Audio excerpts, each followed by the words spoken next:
jacket? No, I've had this one for years. What's that? I've had this one for years.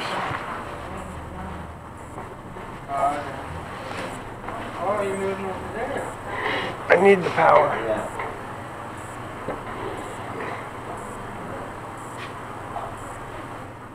You got power over here.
Not too much.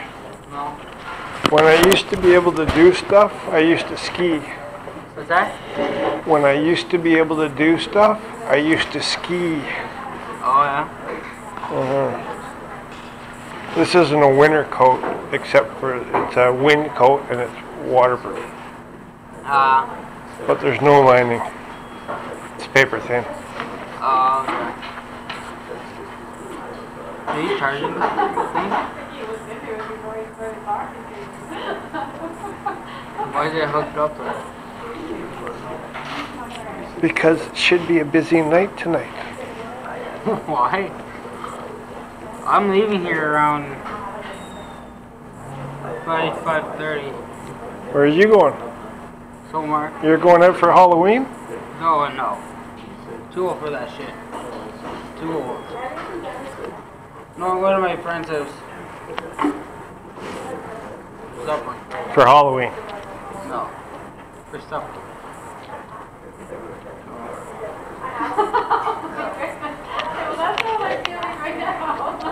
Well, tomorrow's November. Wow. In parts of the world, it's already November. Huh? In parts of the world, it's already November. Yeah, that's true. That's true.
But no, anyways,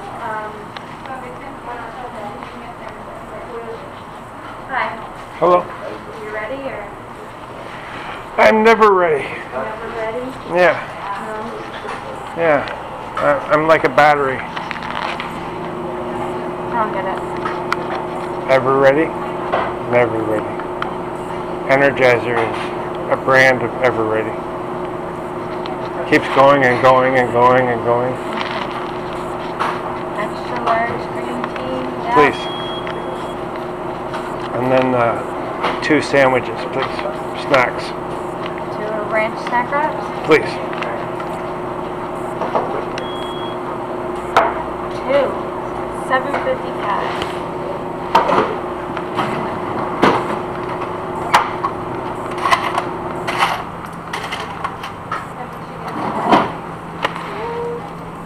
Thank you.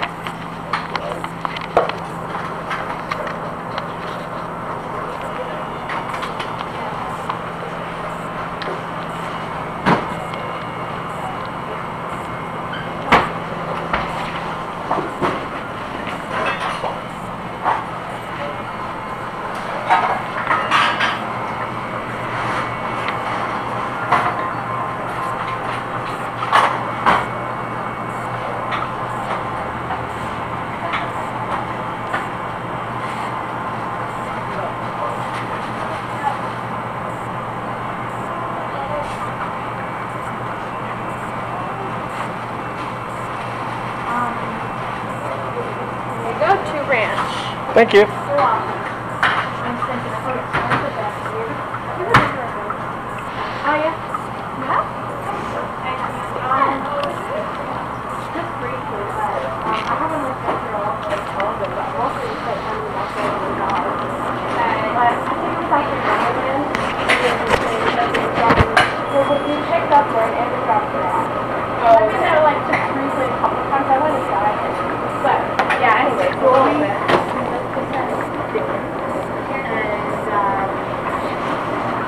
so I went over like before the city, that's what I did. So I went over there to cash in my paycheck, and the girl was like giving me a hard time. She's like, "Oh, it's a pretty good paycheck. Where do you work?" And she felt like it was hot. And she thought, like it's safe. I was like, I don't know why. What did she say?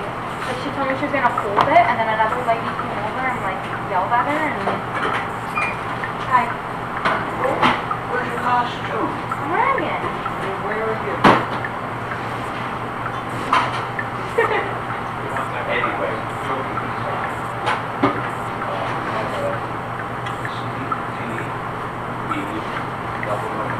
Oh, you want these, huh? You want these? I made them perfect just for you, Maddie. Wraps? But it's a wrapper. Halloween. You should have worked. thinking of coming in here wearing this hat like you said. He's so good. Thank you. Can you grab me? I don't really want it. It's probably just mostly annoying. Can you grab me 3 cream? I mean, I really wish I could Thank you. away, but it's way too hot. There you go. Did you see my leg brace? No, it's okay. Did you see my leg? No. Thank you, sir.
This is what we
carry from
the food.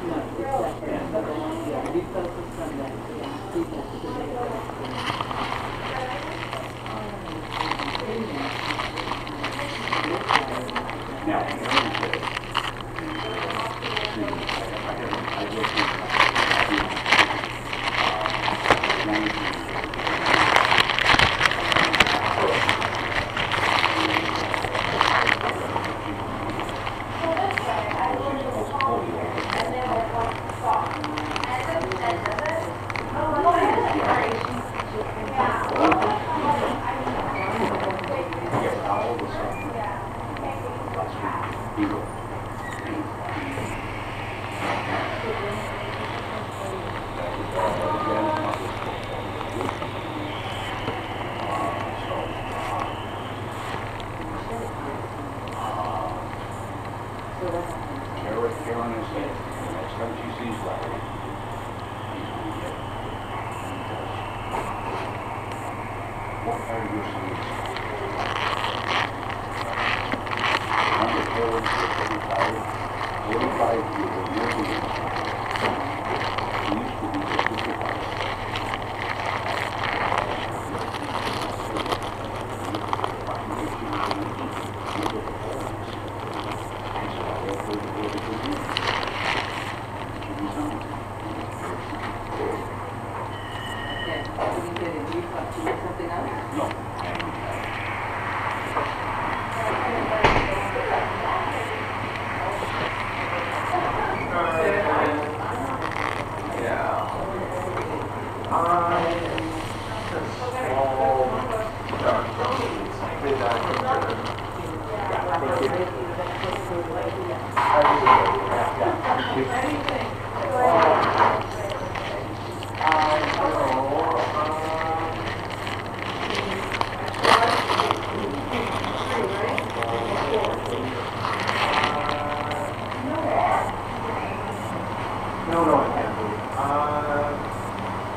Melvin. I'm sorry for the last few days. I need my staff.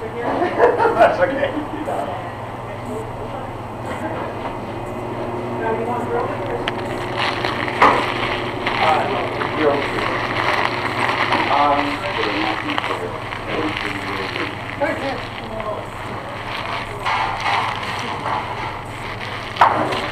No, like Alvin, everybody means well. And everybody's probably but that's it. I mean, longer to time. That's what I said. And I will let you know. So,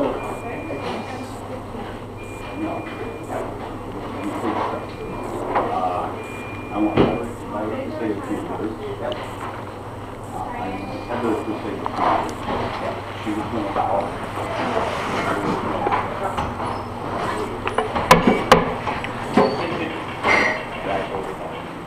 She has a couple of items.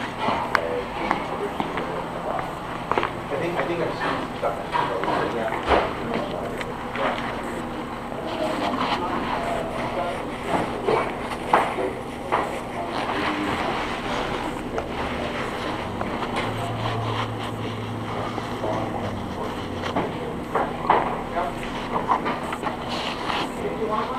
I hear that maybe Maggie will be there. I'm not sure. If so, I don't know who put that email on the show. But everyone There won't be that many people who want to. No. There won't. We're really good. You know, So I emailed back Ron and Dana. Sorry. yeah. Yeah, you know, even if people do, some people feel the need to be heard. And I think of that excuse, so I don't think there'll be hours of people on looking. The next time, very quickly, it should be cake and cookies and tea and coffee.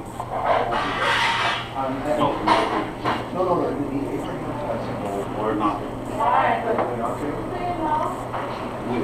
Jen saying, maybe this, maybe that, maybe this.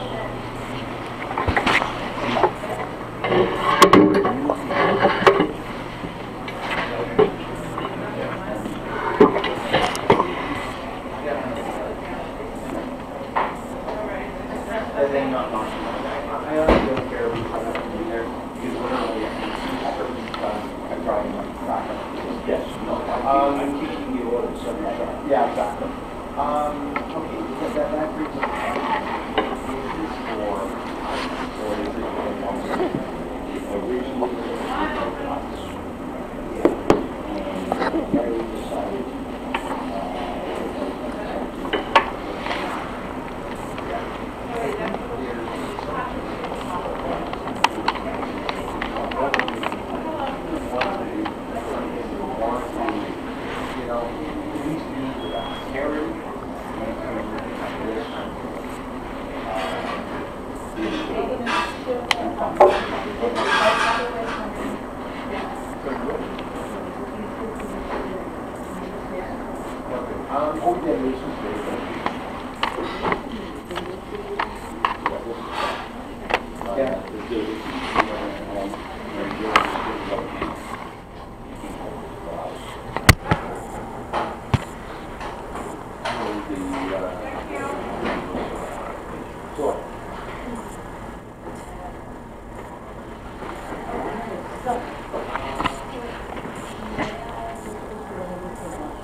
And then I'll go, and then they know when it's going to be people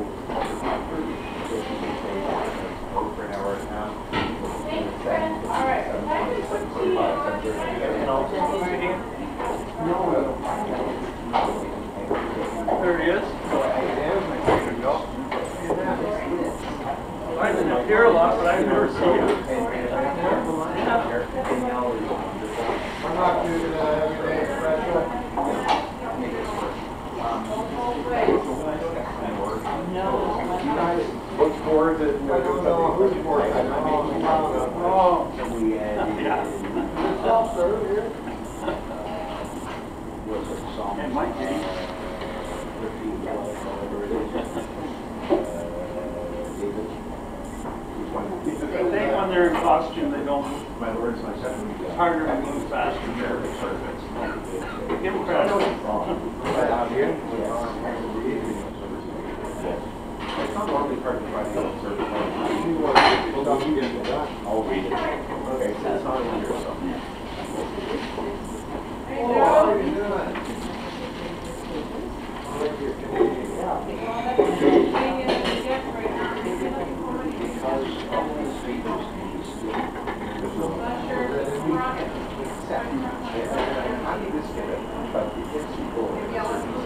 That's okay, no, it's right there. That's quite all right. There's lots there. Your coffee?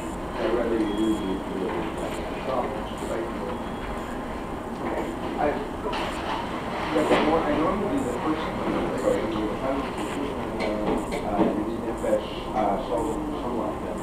and then you do alternate reading, and then you do very good.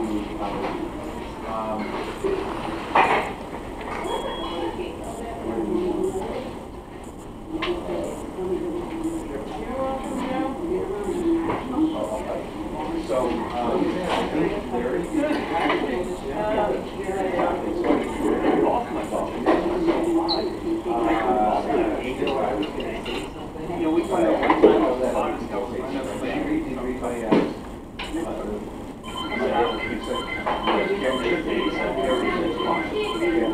Friday, Wednesday, whatever. What's happening? You don't have 5 hours. You should see my buddies. I call for them for 3 or 4 years. And Rick is about 15 old.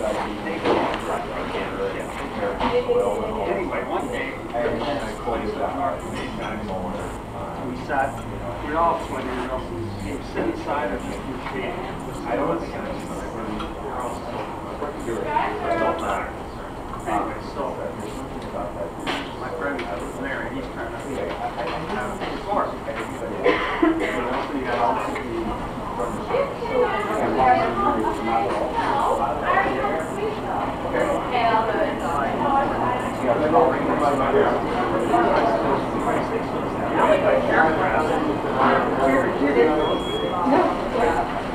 No, Jerry was there, and he started. First of all,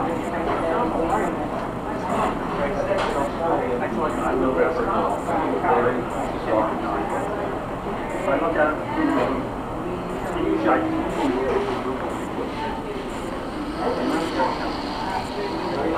you know what? I get 20. After 20 years, my heat was in your sauce. Put on that.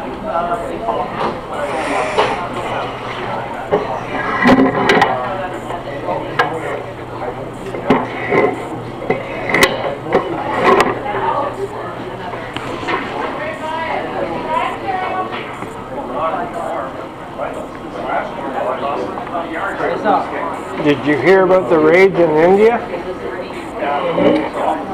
The raids in India. Did you hear about them? You know those scammers that call us? Yeah. They raided them. Well, only one set. Last count that I ran into was they've arrested 105 people. They arrested them? In India. The RCMP, the FBI, and whoever else are working with the police in India.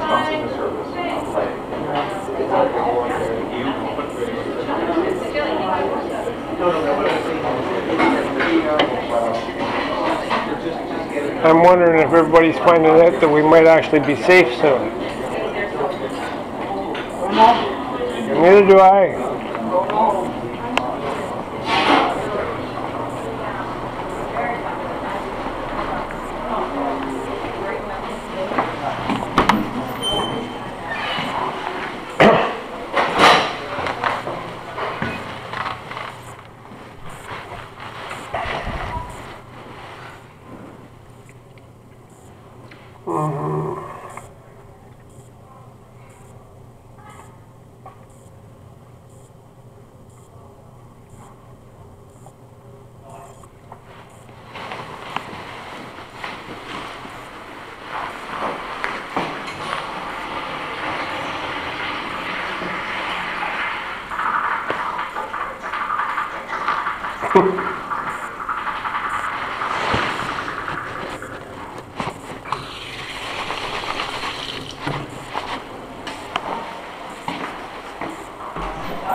he didn't know if you would recognize him. He says, yeah, he didn't know if you would recognize him. He used to play hockey years and years ago. Yeah.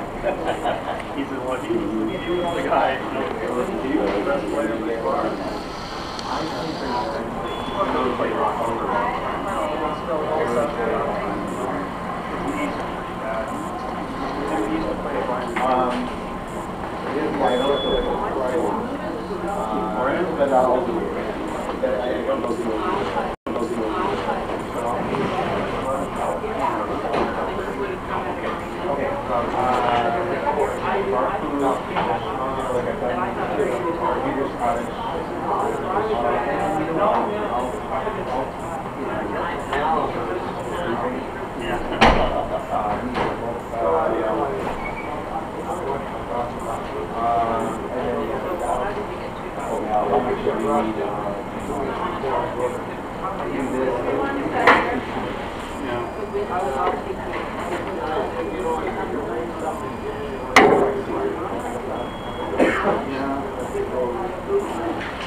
What do you call, see what happened at Panama City Beach and all that, where I stand? Well, you know what, ironically, Mexico Beach is 20 kilometers away, and I've been there, and it was just, I think I'm way there.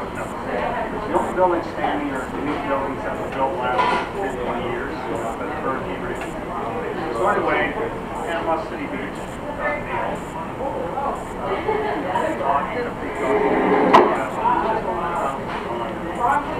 the radio station's gone, the TV station's gone, the police station. Anyway, so I call a girl that I run. They don't send too much on the internet. So I call the lady that rents off the property manager. I call her and I know that Larry is going to be part of that.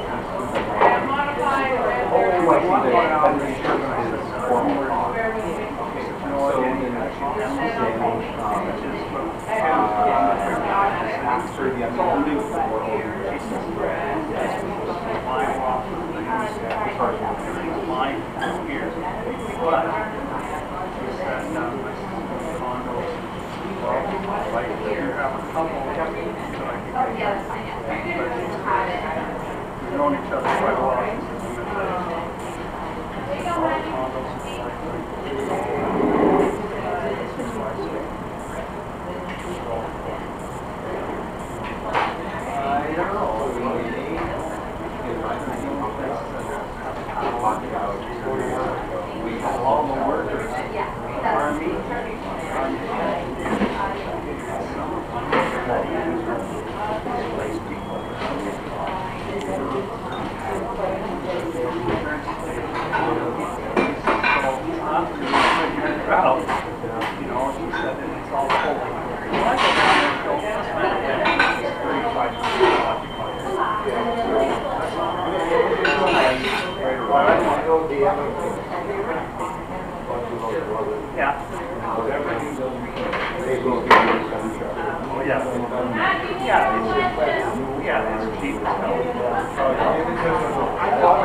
So anyway, my sister came down in August, 2.5 weeks, and so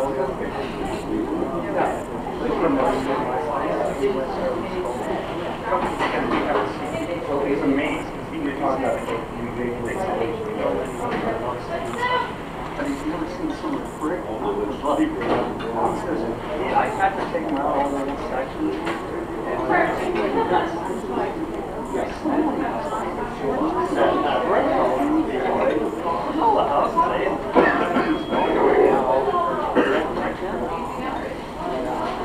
So anyway, Danny, what are we going to do for social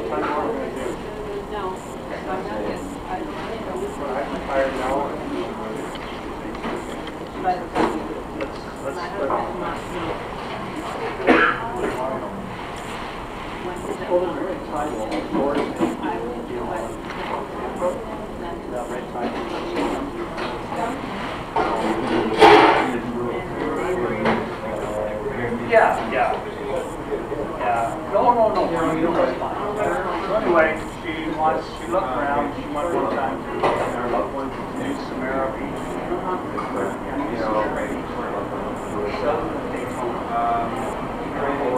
Yeah, so where you are, you're right across from her, exactly right across. So we, yeah, it's not below it. I think well, they tell me this place is 20 kilometers away. And then more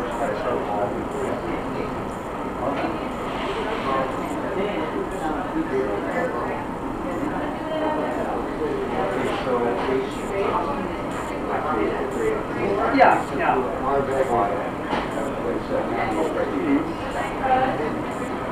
Well, that's Highway 50 goes straight across right here. That's right where I am. So it's pretty low rate.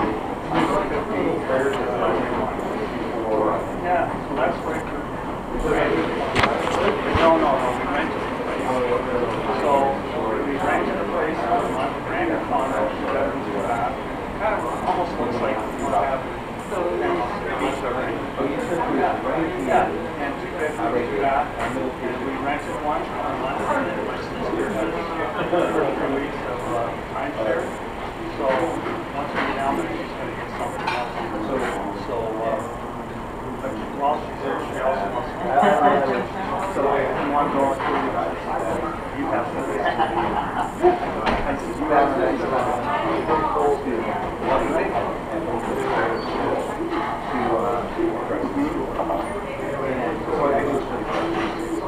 And initially, yeah.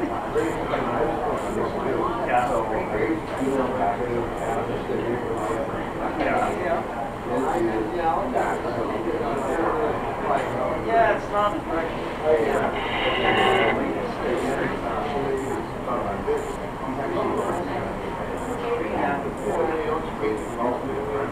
But a lot of the new condos go all 2 bedrooms. It's like 2 apartments.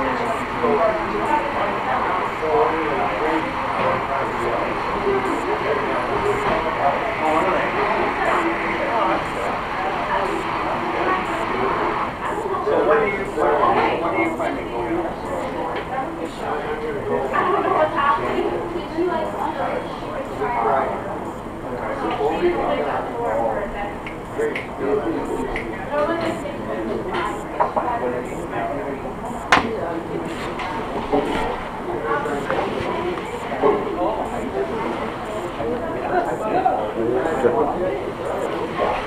Not too much.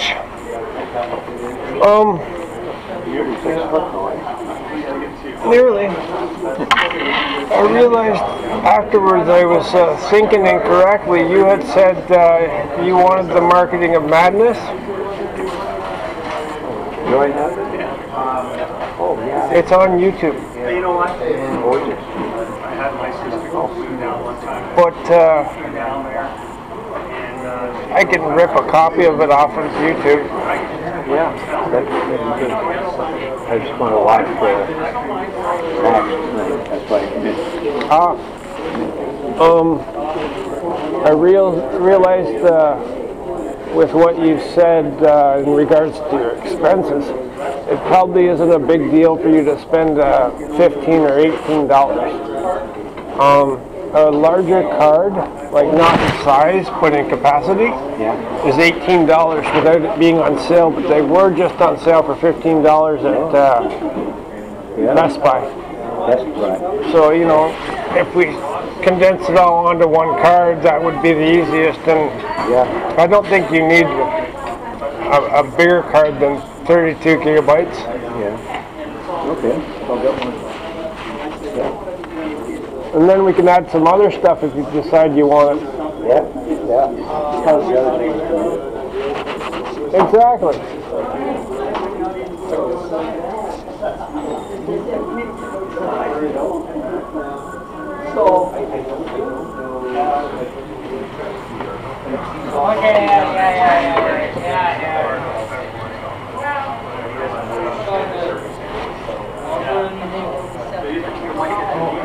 Don't lie to me.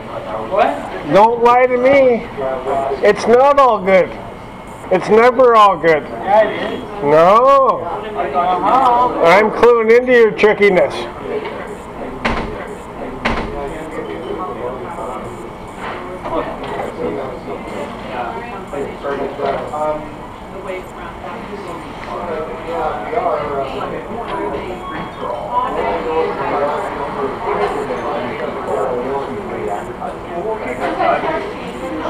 Your operation might not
See ya. Have a good one, man.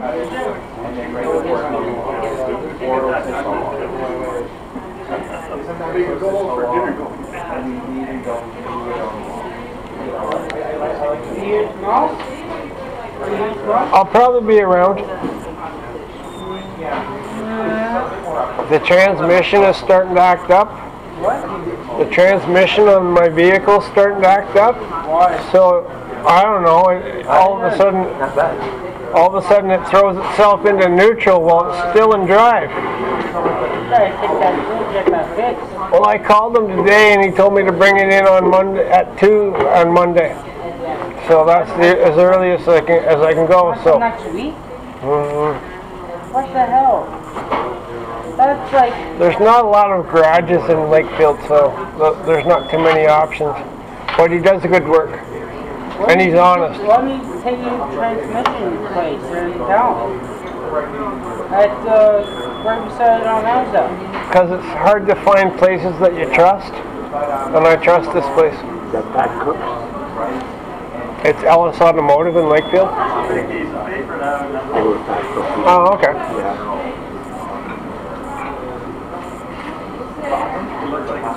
Well, anyways, I'll be around as long as it's not too fussy. Alright. Just hey once in a while, just get in here though. Exactly. I'll get under there with the hammer and give it a whack. Yeah, that's right.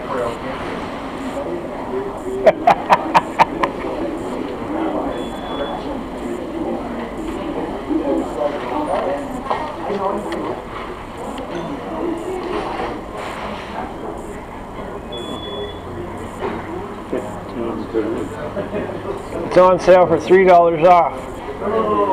So if you Best Buy.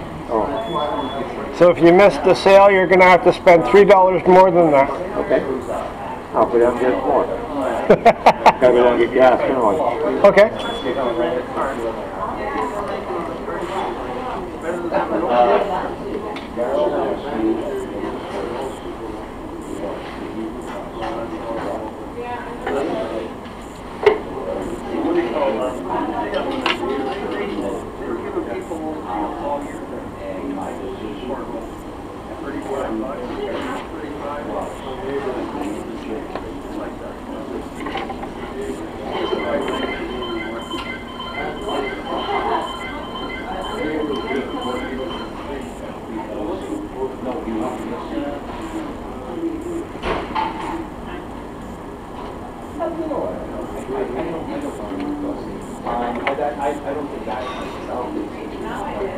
What do you call that gadget? The card? Yeah. It's a micro SD card. Micro SD. SD.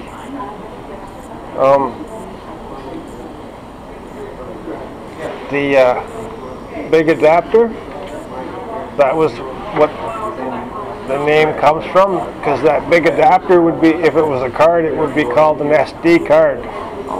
That's what they came out first, and then they've learned to shrink them. All right. Go back to a job there and put her blind up tonight.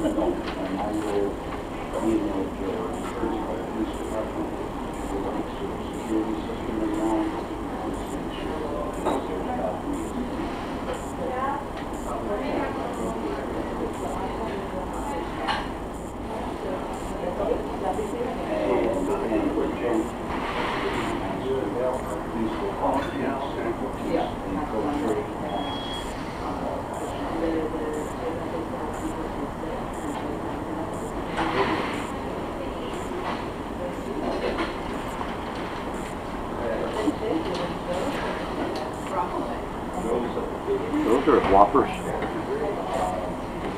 Very nice sound, eh? Oh yes. They're well rated. That's why I went after them.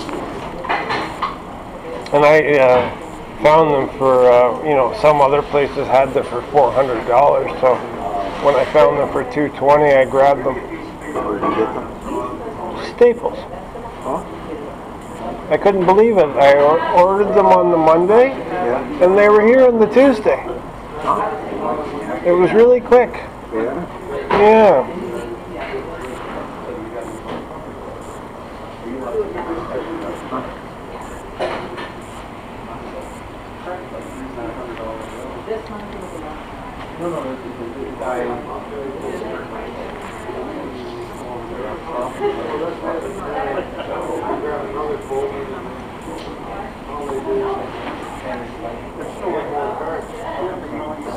Music has always been, you know, one of my escapes.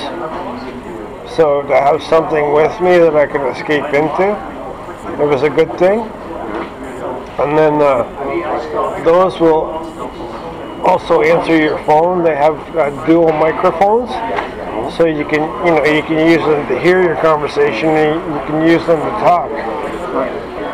Not that I have a phone, but I'm planning I'm going to start using the different systems for communication, Skype and that kind of stuff. Yeah. So I figured it wouldn't hurt.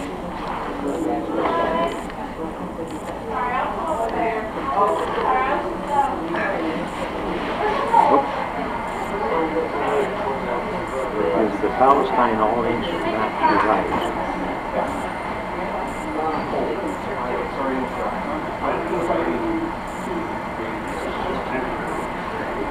So the next time one of those people tries to tell you that it never existed, you'll be able to tell them that it did. What's the? I haven't. I've heard about it, but I haven't read up too much on what the partitioning meant. The English partitioned Palestine. And I guess that meant run borders here and there or something.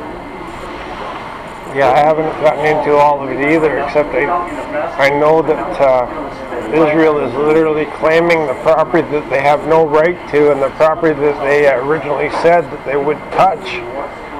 They're slowly, you know, starting to take it over and claim it as theirs. And there was just an instance of a Palestinian being killed in their car. In one of these areas that they're taking over that they have no right to. So I know I've seen too much out of Israel that I don't like, and with the amount of you know, it's supposed to be a Jewish place, but with the amount of Jewish people saying no, not in our name, I know I'm right. You know, and they're even saying that Jewish people are boycotting Israel now, and they're no longer taking trips to Israel. Most recently, I didn't realize this, but they're saying that Jews are starting to move to Germany now.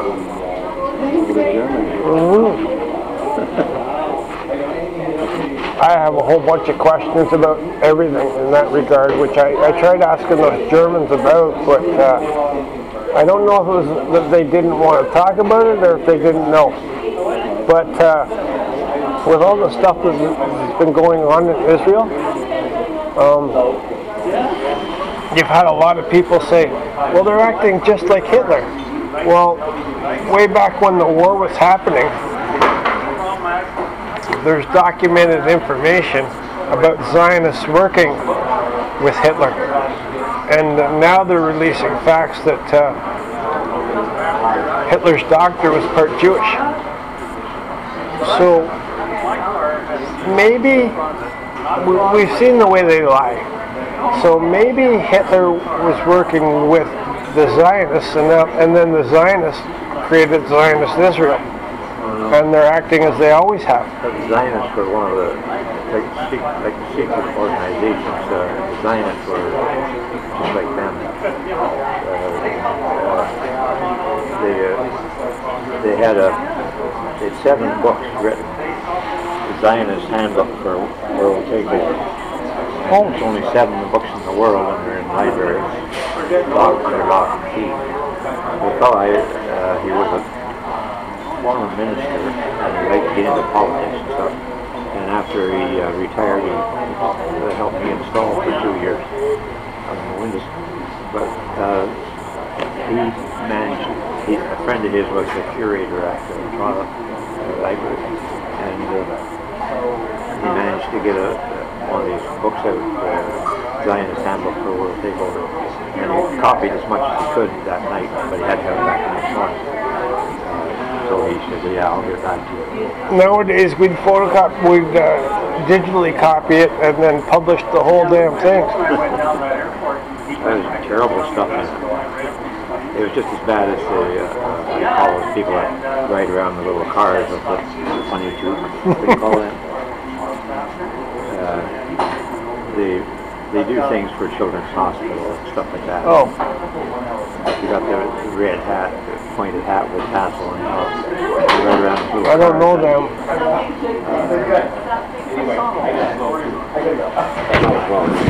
The only thing that I know is, for some reason, they signed the Balfour Agreement in 1917, which the land for Israel was designated and agreed upon in 1917, but they didn't take it over until 1948. Well, what were they doing for 30 some odd years? The only thing that happened in 1948 that was different is they got to claim that 6 million Jews had been murdered, which 6 million Jews weren't murdered. I got the figure 2.5, and then there's about 1 million of those people in covered wagons, no country, and other people that they thought was undesirable. But the figure at the time, the Zionists still got that moved up to because that enables them to make the biblical claim that they're God's chosen people. What's that? That lets them make the biblical claim that they're God's chosen people.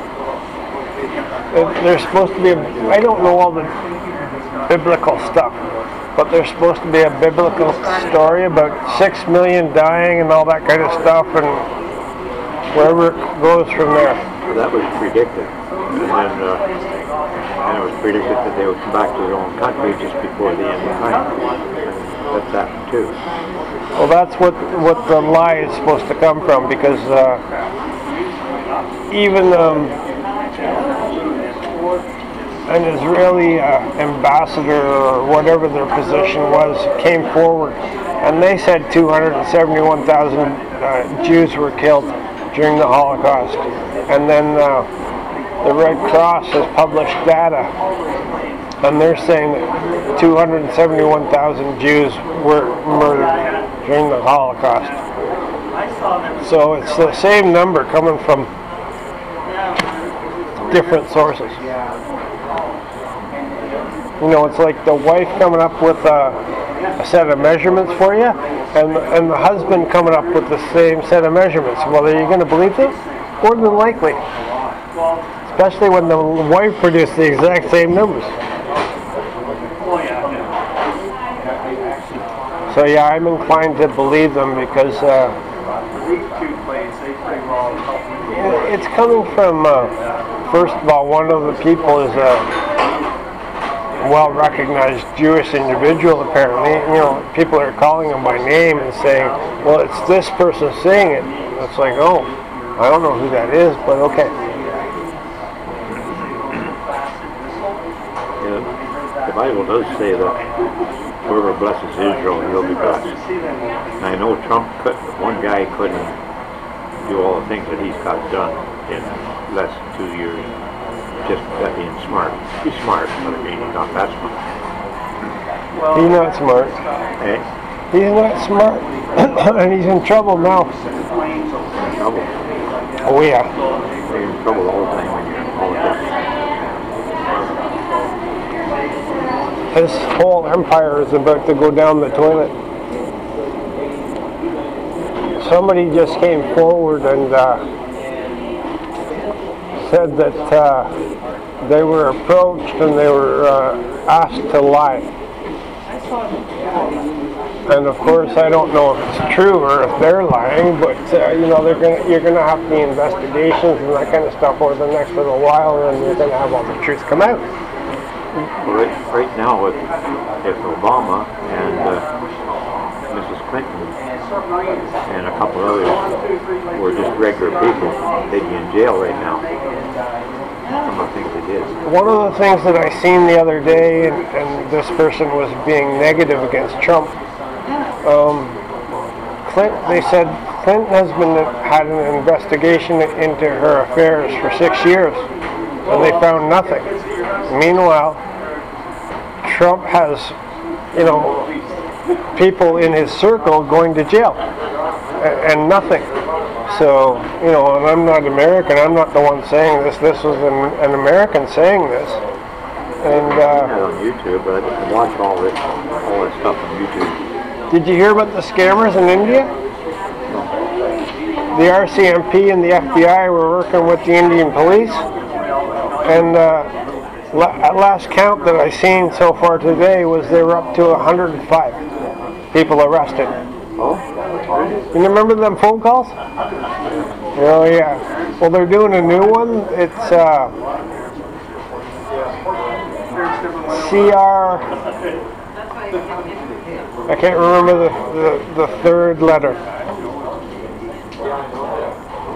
Canadian Revenue something, CR, and it's a scam though. They're calling and they're saying, well, you're behind on your taxes, but here, send us $1,000 and it'll disappear. Yeah.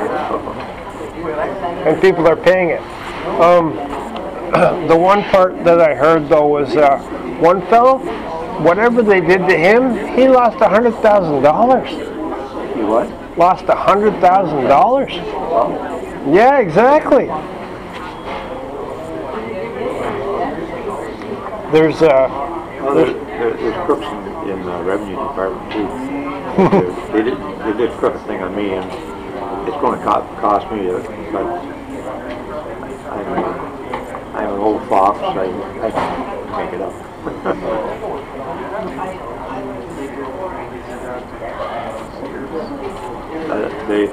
They owed me $3,600. They come on me for $2,500. Owing them instead of them owing me the $36. But what they did, I had some bad bookkeeping for 7 years. I thought she was doing a great job. She's so aggressive and wanted everything right on time and all that. She was the worst bookkeeper I've had. I've had some bad ones. And anyway, when I finally got onto it, I let her go. She had me owing $12,000 HST and $41,000 income tax. And ouch! So I went over all the same 7 years myself, and I could have had the income tax down to 0, but when I got to 8,300, I got it out of the way, just paid it. And the HST, instead of me owing them 12,000, they owed me 3,600. And but they said I was too slow, they don't have to pay me. And they can put a nice fancy name on it, like statute barred. But Statute of limitations sort of thing. like some quarters they owed me, some quarters I owed them, but back and forth, back and forth. And in general they owed me a little more than I owed them, just because I wasn't in a big income bracket. A smaller income bracket, that's the way it works out. So so the times that I owed them, they can track back to 10 years, but the times that they owed me, I can only go back to 7 years. So I wonder where the money was going, and how come they're saying I owed them? They're taking the money from now and putting it back on that, because they can. You know? Because they're corrupt. No, it's lopsided as anything. It is. The time either way should be the same. The whole system is defunct, and I don't understand it at all. But I get the odd customer that wants a good deal, so I do it. Are you going to be doing that guy's sunroom or whatever it was? If you want that... 8,300.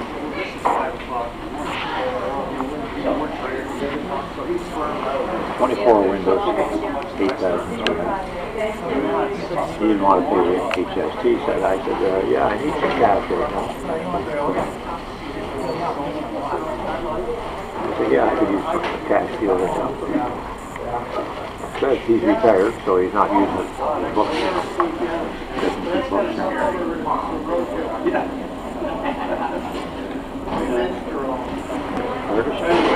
Huh? Pen? It's probably better that you write it anyways, because I suck at writing. They always said I was going to be a... Oh, shit. They always said I was going to be a doctor. But you didn't like writing, so you didn't say no. Yeah.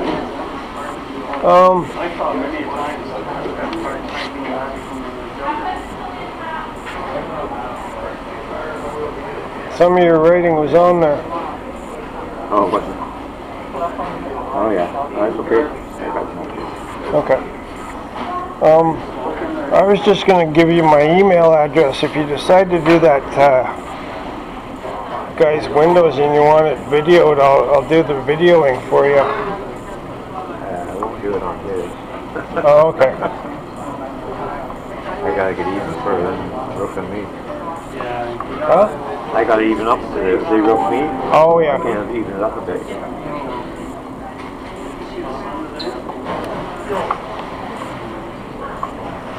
Well, now I get to see if this keyboard will take a beating. Oh, stack the bar then.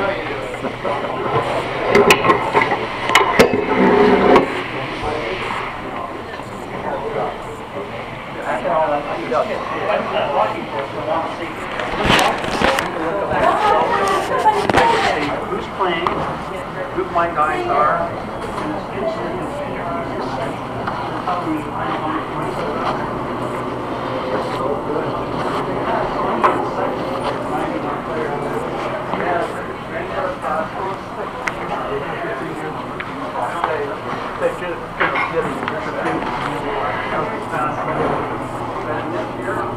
You're still creeping around, huh?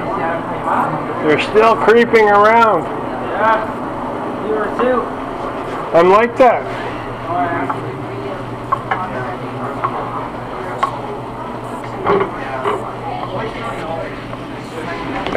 Not everybody likes to talk.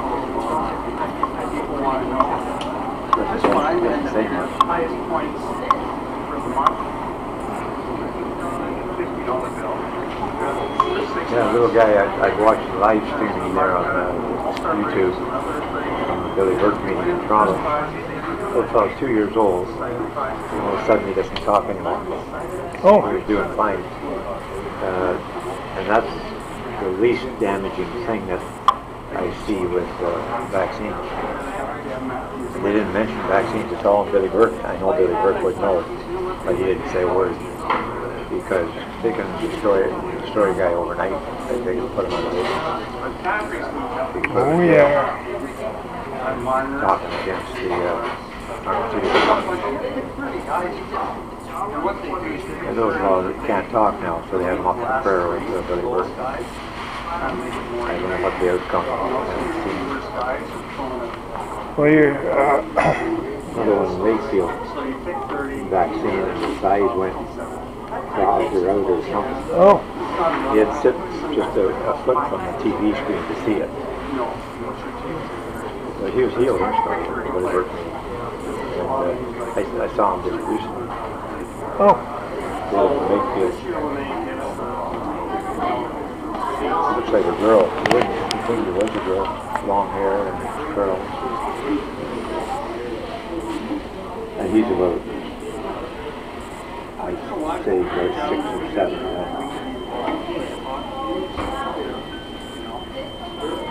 But the vaccines destroyed his eyesight. Yeah, those vaccines destroy a lot of things for some reason. Yeah, there's no place in the body that stuff. It's made from oil from petroleum.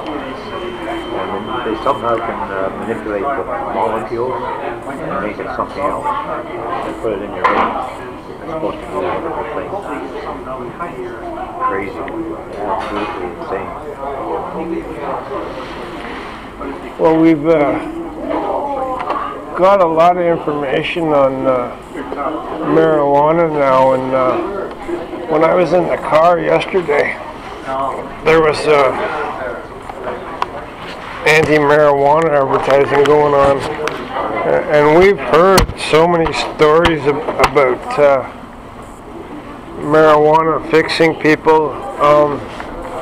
There was a little girl, I don't know, she was about 11 or something, you know, maybe a bit older, maybe a bit younger, but I don't think so. She had some kind of seizures, and they were saying that she had at least 6 a day.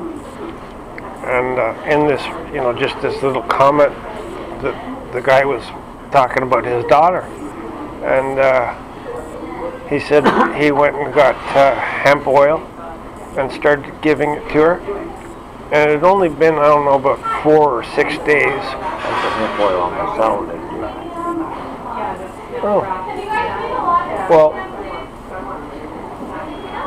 this is the, I was thinking that this was the THC stuff. So it was cannabis oil. The reason the guy was sharing this with everybody is because his daughter always had seizures every day, and ever since he had started giving her the oil, she hadn't had a seizure. On the Peterborough and Canada, there's one segment on there. This fella grows a garden of all the different healthy things, but the hemp is the main one. And it seemed to be the one he spoke the highest of as far as beating cancer.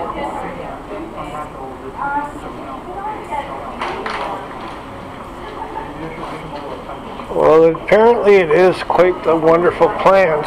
It's not your cure-all, but apparently it does affect a lot of things. Yeah, there's a number of plants, but hemp is one of the highest rated. The only thing that I can say in regards to that myself is in recent years I quit everything. You know, smoking, that kind of stuff. And the effects of smoking weed started getting more potent on me. So I even stopped smoking weed. Well, after I stopped all that, all my symptoms seemed to have escalated. I'm not sure, you know, if it's just coincidental in timing or if it's a valid point. You know, so I can't say, I can only say, well, I do know this, and that's all I can say. I gave an old guy a ride there, he was in his 80s. He had some kind of heart problem, but he smokes stuff and stuff. And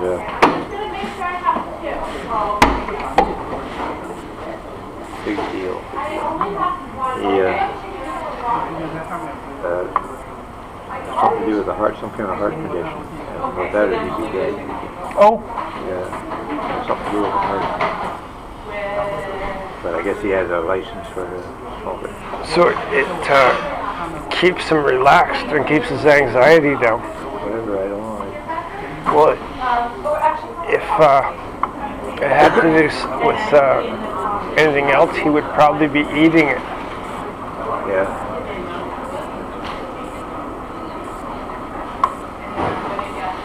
I don't eat hardly anything when it's cooked. Still invalid, but not as like invalid. Well, I always smoked weed and hash. And Sheila gave me a jar of green butter. And it had been sitting in the freezer for a couple of years, and I decided, well, I'm going to eat some of that. I ate about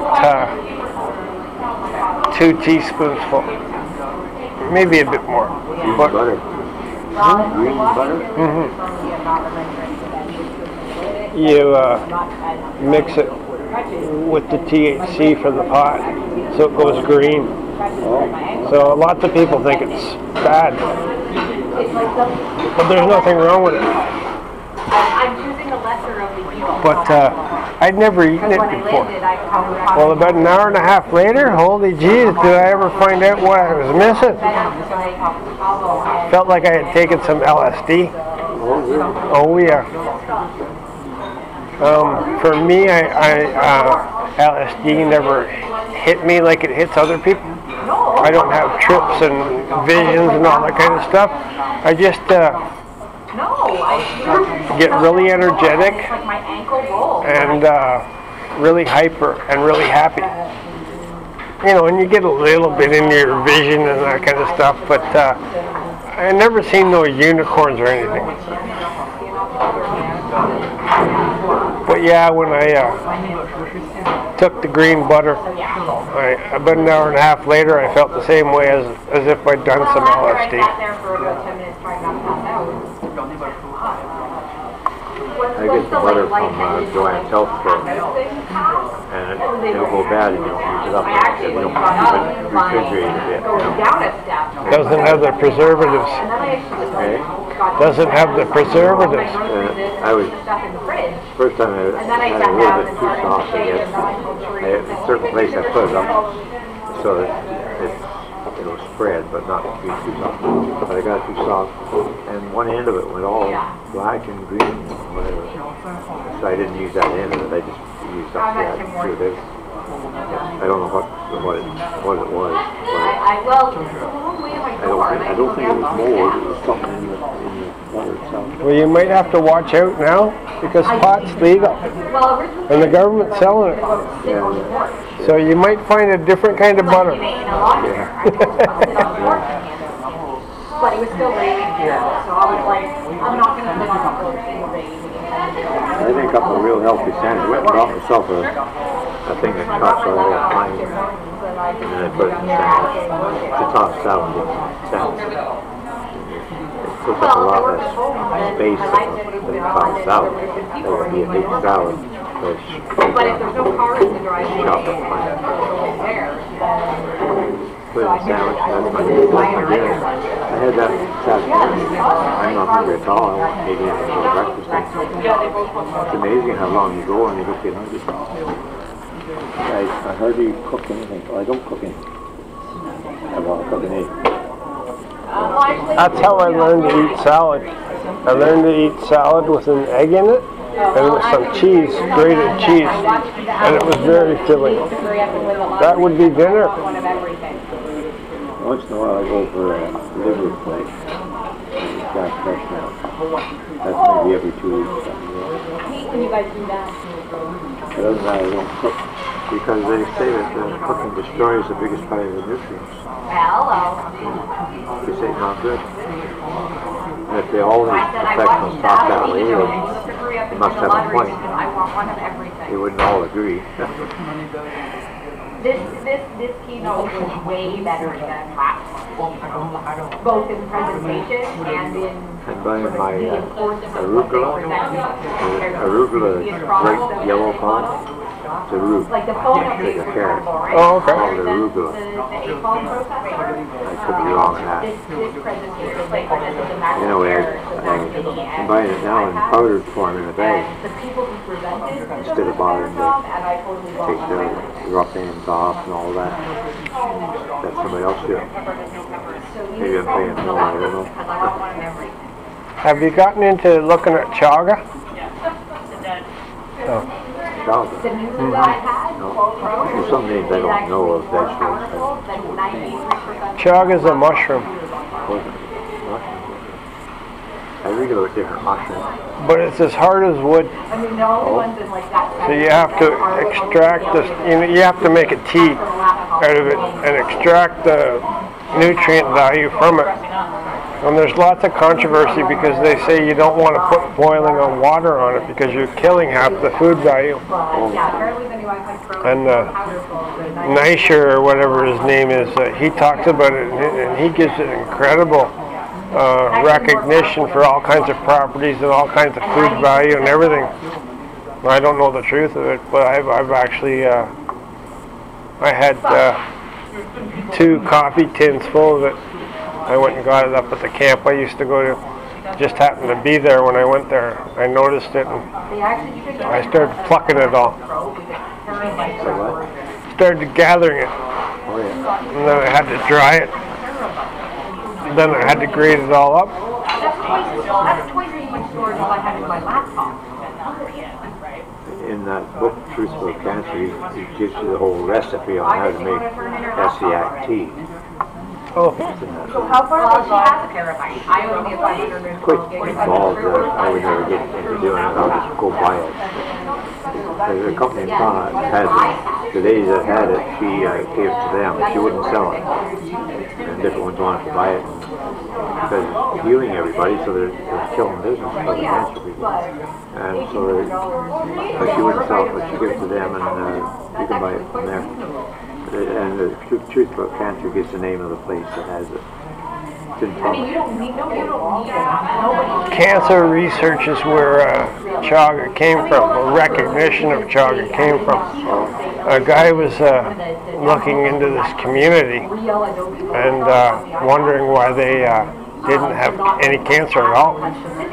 And it ended up being that they all drank chaga. One of the old names for chaga was poor man's coffee. And if you drink it heavy enough, it does literally taste like chaga, like coffee. The Indians in Mexico and New Mexico. This guy was working with him, and he had cancer. He blew into across the Atlantic and over the Rocky Mountains, and he did all kinds of stuff like this, you know. So the doctor told him just go home and get your things in order, you got a few days. And he got onto the stuff the Indians were doing. And he held his own for a while, and then he thought something better. And then he found out they put the two together, the two drink their teas, to make some kind of mushroom. And so he did that, cleared it. Oh. The average person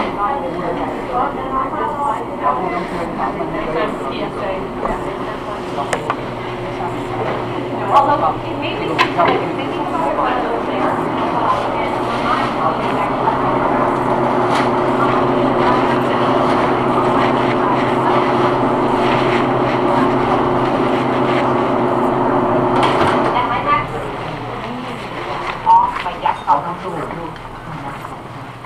So like I don't even transfer them to my iPad? Yeah, he was drinking pop and stuff like that.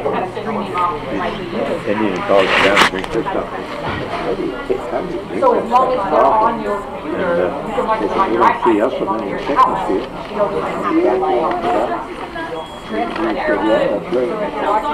So I said that. So he has analyzed, and now that his son being the doctor upstairs, the doctor had business on some.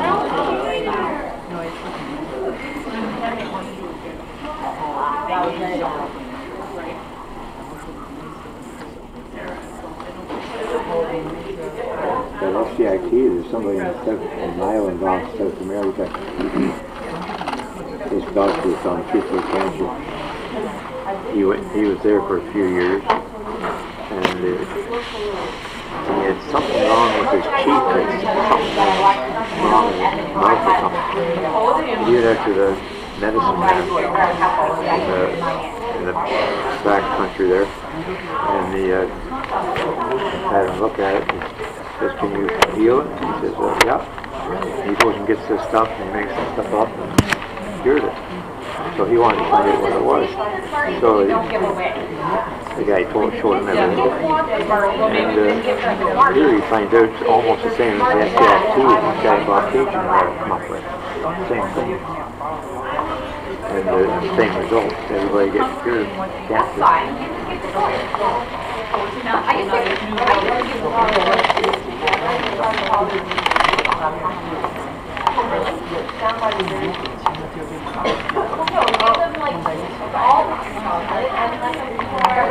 don't think anyone got down in it. And if there's Smarties left, then all the Who knows?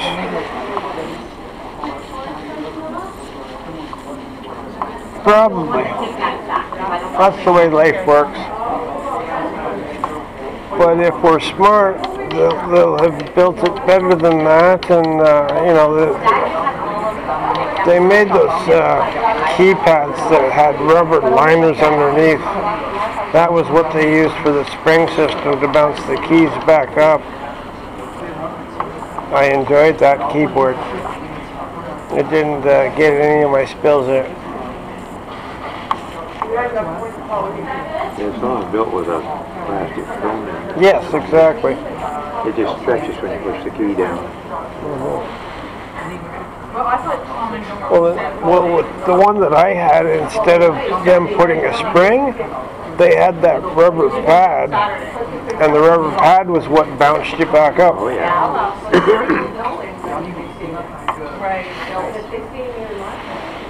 And I like innovative designs and stuff like that, so I was really impressed with it.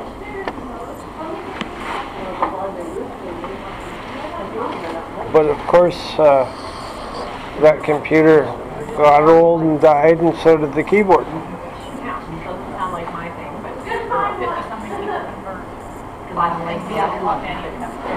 An hour snooze there, 3:30 to 4:30. I thought it would be busier here tonight.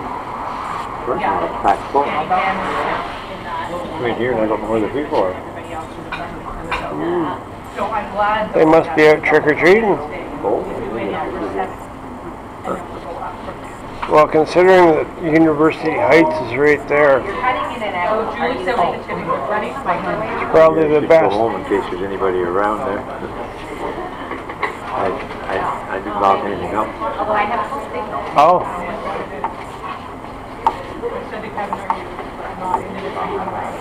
I buy a couple more padlocks. It all depends on what kind of element you have around. What's that? It all depends on what element you have around. Yeah. Some people, when you trust them, they like the fact that you trust them. They don't want to disappoint your trust. But, you know, you run into the odd cookie that they love to prey on somebody. Yeah. When I was hanging around with Steve, you know, he was always fighting with his kids. When I took my stuff there, I didn't put a lock on the door. You know, I just left all my stuff there, and I didn't worry about it. They didn't touch any of my stuff. Yeah.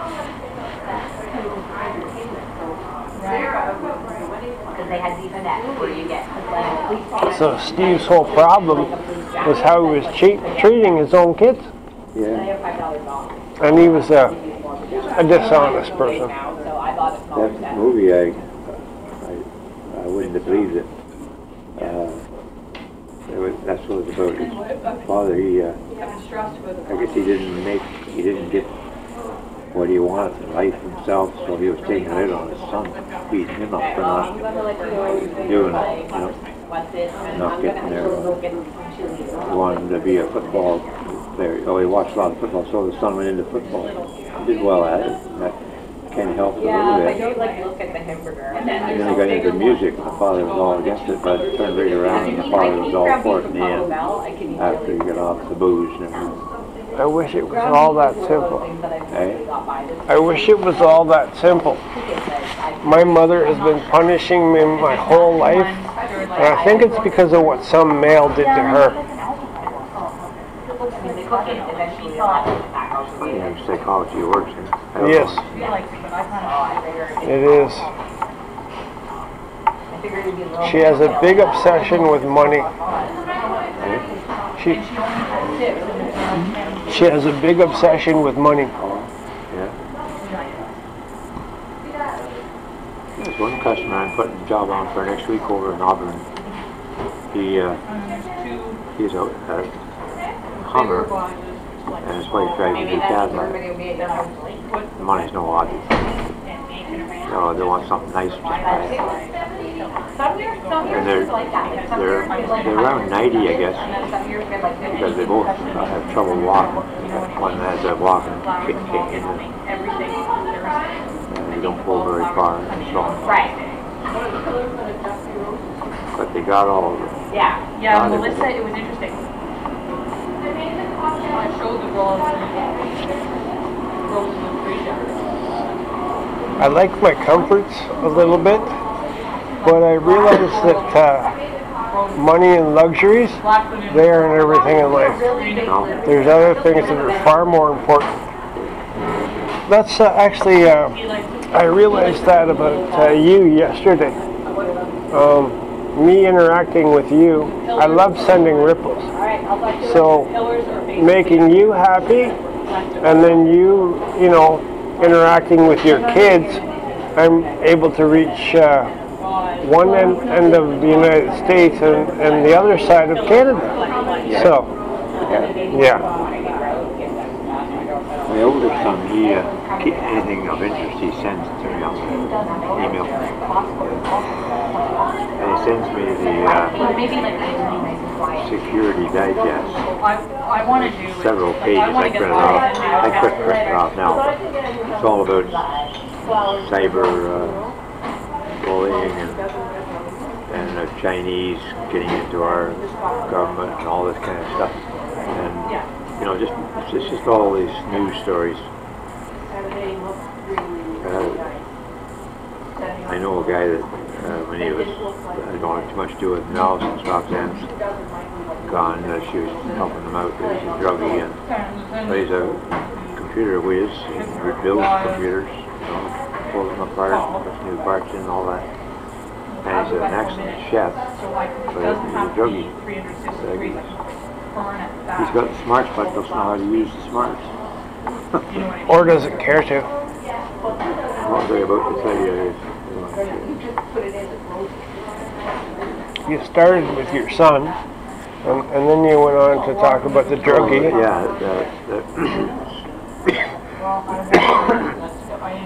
Security Digest put out by the BC government. He sends that to me, so I passed it on to this guy because he was really interested in reading all this stuff. Because you can understand a lot of it where I wouldn't, with me. About how they're catching scams on the thing, you know. Yes. Well, it's nice to know that they're finally catching them. The RCMP was involved in this raid in India, so they're starting to, you know, work together and stuff instead of working against each other, you know. Police forces didn't collaborate, they didn't share.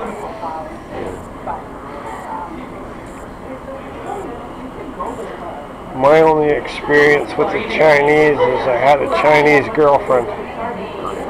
Home I grew up 6 blocks from Tiananmen Square. She would not be directly open for some strange reason. She went on a trip to Hong Kong. And instead of doing the trip, she went and applied for a visa to come to Canada. She was in Canada 8 months later. 2 weeks after she was in Canada, she had the job. Well, usually you don't get a visa to come to Canada in 8 months. It takes you 3 to 5 years.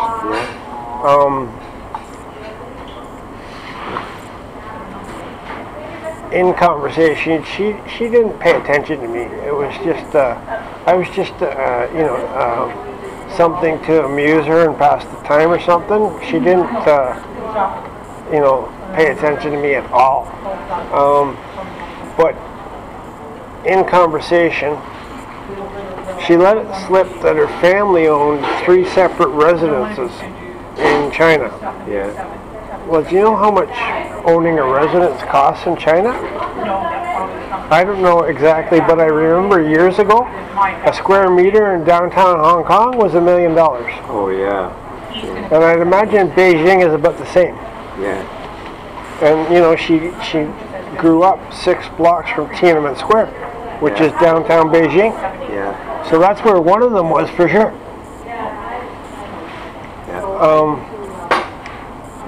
After about 6 months of us dating, I finally asked her about the cut on her arm. And she says, it matches this one. And she pulls her hair apart and shows me the other cut. And because everybody learns Kung Fu, right? This was her blocking, and this was her doubled over and holding her arm.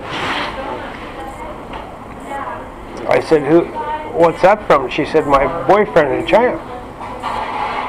I said, what happened to him? And she said, oh, nothing, he's special too. That was the answer I got to how did she get to go to Hong Kong and do the apply for a visa thing. So that was how straight of an answer I got. Yeah.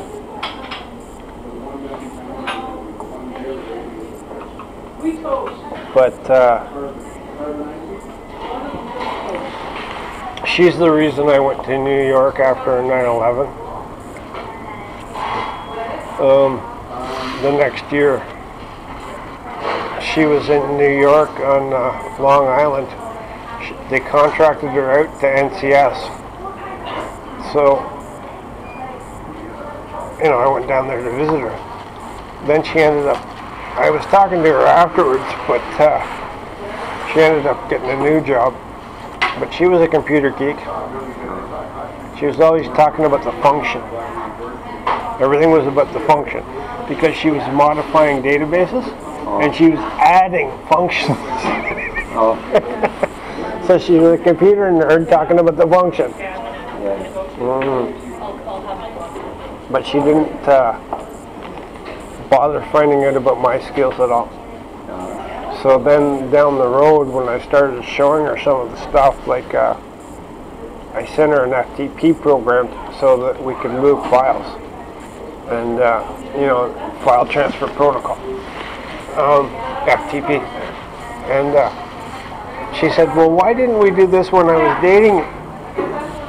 Because you were always busy doing work and doing your own thing. You didn't talk to me.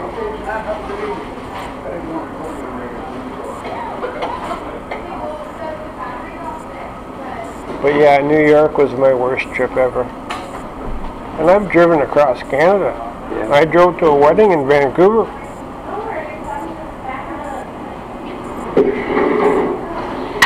Yeah, some states take a speeding ticket and take you in your jail over it. Well, I was lucky about that. I got the one speeding ticket, and that was in New York State. And then I didn't know about no left turn and no right turns on a red light. Oh, yeah. So I got that one too. So they sent me the notice in the mail, and they told me to pay it in 10 days. And it was like Yeah, okay, I'm never going back there anyways. Down with you idiots.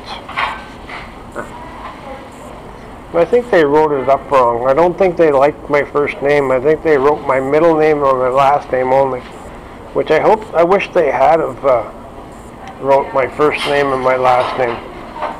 Yeah, because the only other person with my first and last name I found in the whole freaking world lives in Florida. He's older than me, and you know, if they were bugging me, I'd say, "Oh no, you must mean him."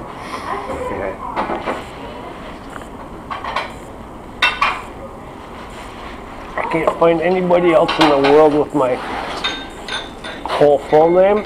Nobody has my middle name. But I can find one more Tyron Clark in the world.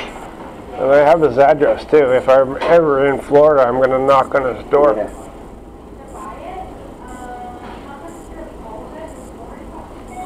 I got relatives in Australia I've never seen. They've been here a couple times with my mother. Oh. I never got to see them. My father's, my grandfather's brother. There's a whole big family of brothers, maybe sisters too, I don't know. Mostly brothers, you know. When the potato famine came on, they just took off to any part of the world, whichever way a ship was going, they went with it. Yeah. One went to Northwest Territories here, one to Nevada, one to Australia, just all over the world. Just my family's the same way.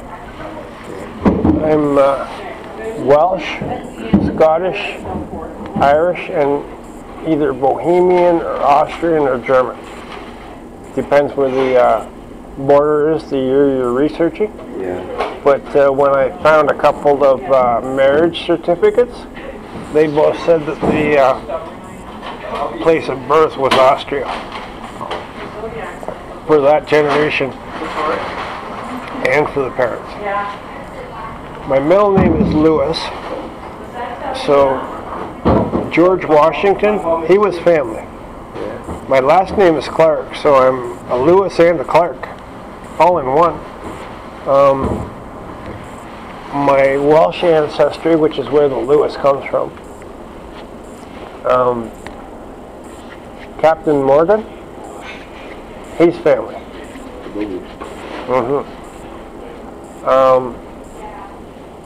Morgan, the Reverend down in America, he was the first one in Virginia, whatever. There's a historic church and all that kind of stuff. I'm not big on the religious stuff, but, well, there's letters of him talking to Daniel Boone. Oh, yeah. They're both family. Yeah. Yeah. I have quite the checkered ancestry.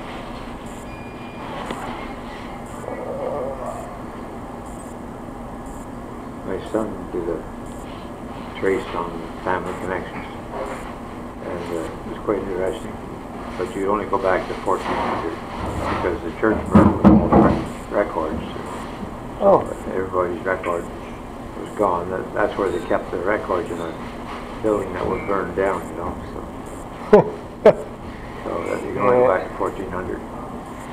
Well, as far as mine goes, with the Welsh stuff and that kind of thing, oh no, the Bohemian stuff and the Austrian stuff, all the records were written in German and they went to Prague.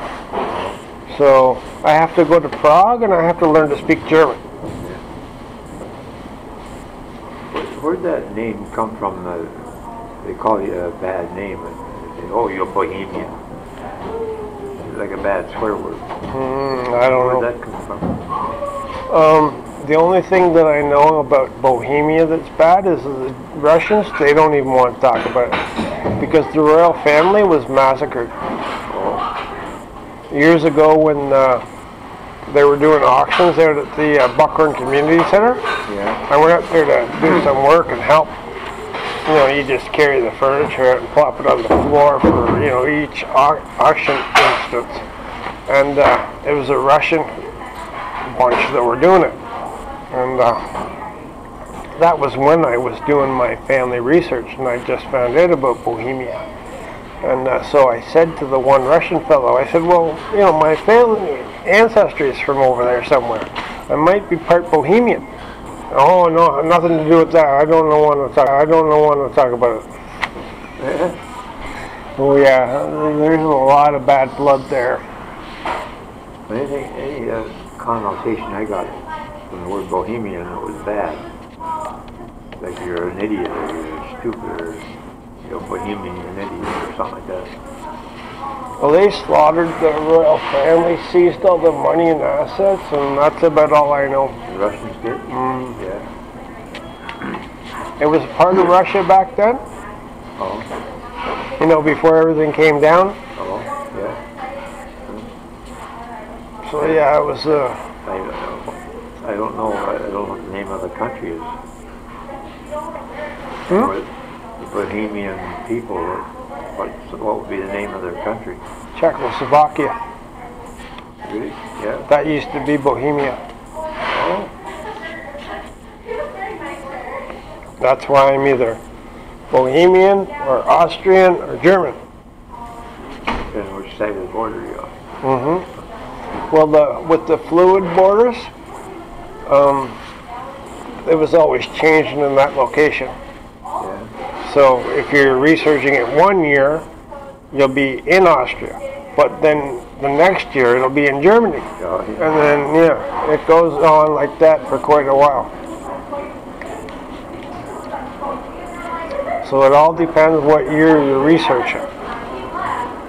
But as I said, the birth certificates for the parents and for the, you know, direct ancestor both said Austrian. You know, which is the declaration at the hospital. And I imagine there was no border conflict at the time of the parents, so I'd imagine that's accurate. But Some did this thing where you send you an envelope or something, you spit in it, send it back, DNA. and they can tell you what country you come from. When I built my my family tree, I entered all the information.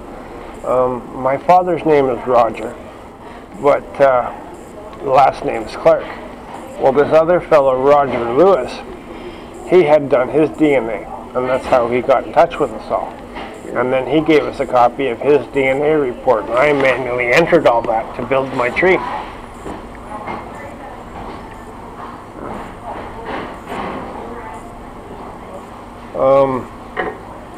My grandfather's brother,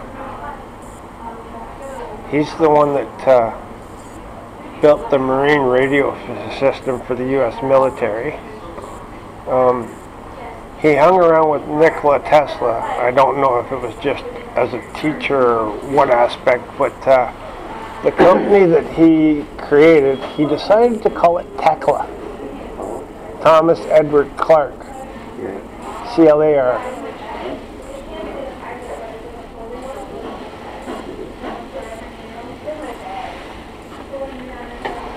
The family still owns the company. I called the company years ago and I spoke to them, and they're still working it and running the damn thing.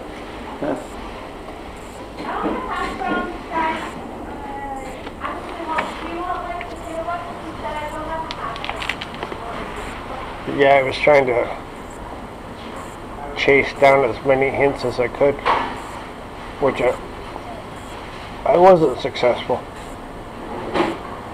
at all. For some reason, there's lots of secrets in my family. Yeah. Maybe they were horse thieves. Yeah, probably. Probably more than horse thieves.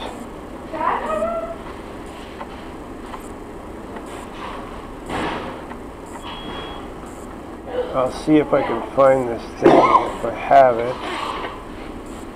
I don't know. Oh yeah, photos.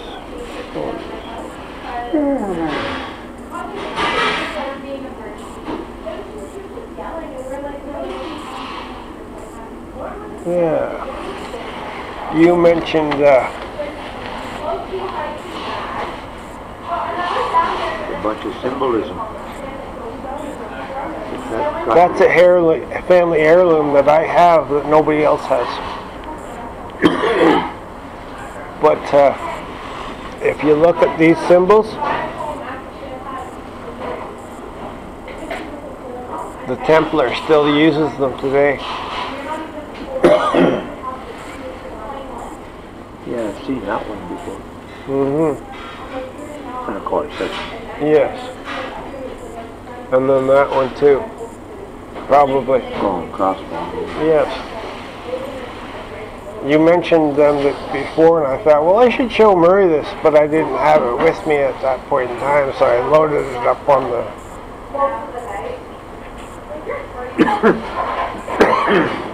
Funny, the one with the cross and crown is in the middle of it. Middle of everything. Mm-hmm. The rest radiates from it.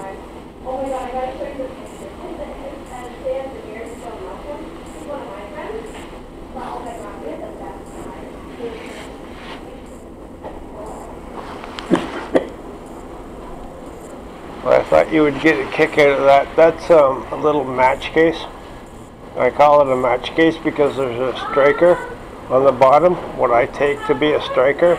It's just a bunch of, you know, it's a little strip and it's got spacing in between each bolt.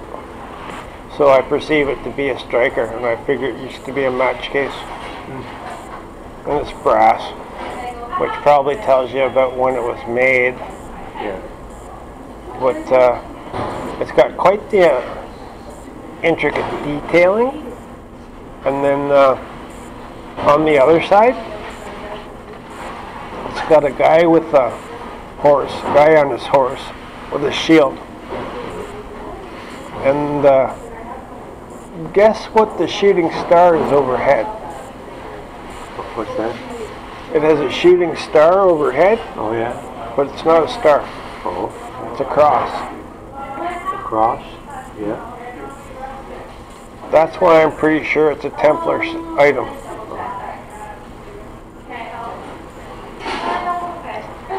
My family was American until the War of 1812, and then they went with the British side. Oh,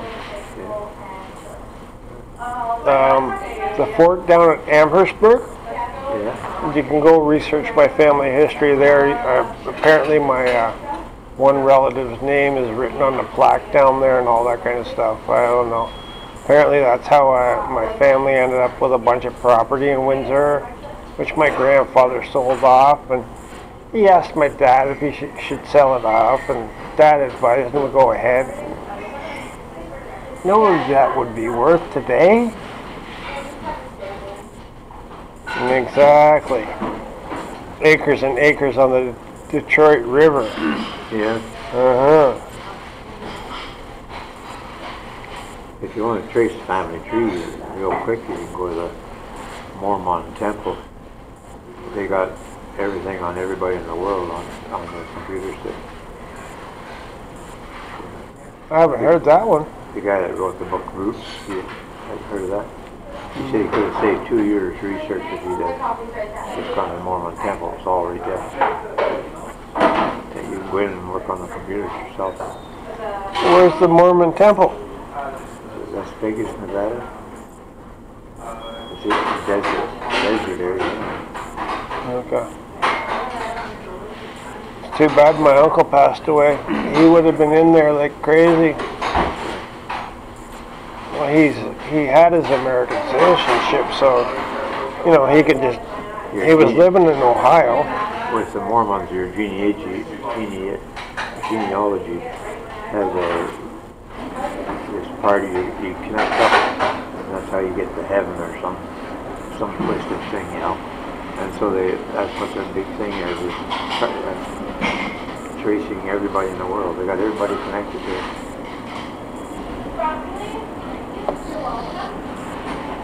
I'm wondering if they would be able to go back past 1400 before that church burned. If they could connect things back before that. Well, if they can't, I'd imagine somebody can. Which, you know, everybody's always talking about finding out answers, and it's like, well, when you want to find out answers, go to your enemy. Your what? Enemy. Oh yeah. So if we want answers about Christianity, go to the Muslims and ask them. Oh yeah. Nobody ever does that.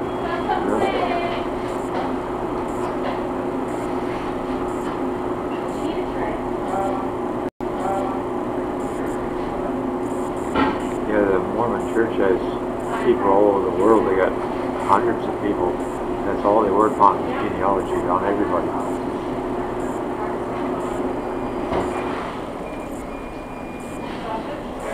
If you visit their booth at the World Fair in Japan, in fact, 2 years ago, one guy had come home. The next morning, there was I think it was an email, I'm not sure now. I read away and thanks for calling at our booth. The whole thing was really organized.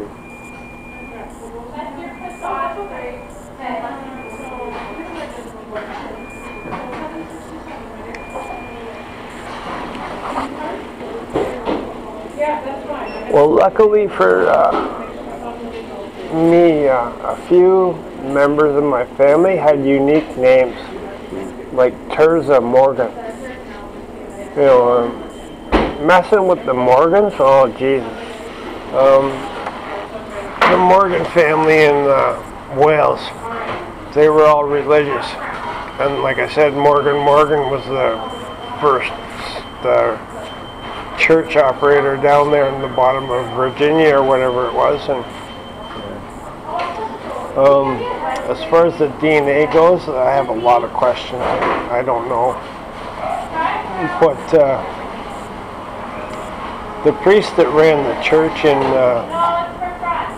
Wales, there's one grave that has 7 bodies in it. Oh.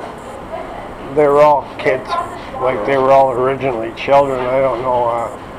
You know, one of them died after 3 days. And Some epidemic going through. yeah, I don't know all those details for sure. I was just running into this. And there was too much inbreeding. Too much what? Inbreeding. Oh, yeah. And people wonder what's wrong with me. Well, I know. All the kings and queens in England, they'd be nutty just because they had to stay within the royal line. Well, the whole idea that is better breeding is all wrong. Yeah. Well, I know about breeding dogs, and that when you inbreed dogs, it causes problems. Well, it's going to be very similar with people. Yeah, well, a farmer, he has to sell a bull buy a new one every once in a Exactly. while. And their thinking is backwards. But Yeah, 3 years people go. for a long time, I couldn't figure out what the problem was. Well, the problem with me trying to trace my family history, he's marrying his cousin, he's marrying his cousin, he's marrying his cousin, he's marrying his cousin, he's marrying his sister, oh, he's marrying his sister. Well, no wonder I couldn't figure it out. I did not think that that would be a circumstance. Yeah. You know, and every time I'm running into this, I'm thinking, well, no, I think I already entered that person's information over here. Well, of course, it's the same damn person, dummy. The church I went to in Havelock, grew up in, there's an older couple there, fine old couple, but their first cousins, they married but never had children. I guess they knew nothing to do with the cousins. But all they'd have to do back in those days, they didn't know, you just go and get your blood type taken. Find out if you're actually related blood-wise. You might not be. You know. My mother's sister, her oldest sister, and her husband were exactly the same as brother and sister with their blood type. There's the 3 main blood types, and then there's the subtypes, and they're right down to the bottom of the subtypes. Like brother and sister, and one boy had all kinds of trouble. He died at this point, big complications and so on. And one girl, she was smart and everything, and I think she taught school, I'm not sure. But you could just see it on her. She wasn't, nobody ever said anything, but to me, she looked like she was right. I went to the blood clinic last year. A year ago in the spring was my first time. As soon as they found out I was a universal donor, they started bugging the shit out of me. I'm the universal donor. I'm O negative. So they started bugging the hell out of me. Well, I told them off a couple months ago and said, well, no, you're chasing me away. You're making me not want to go.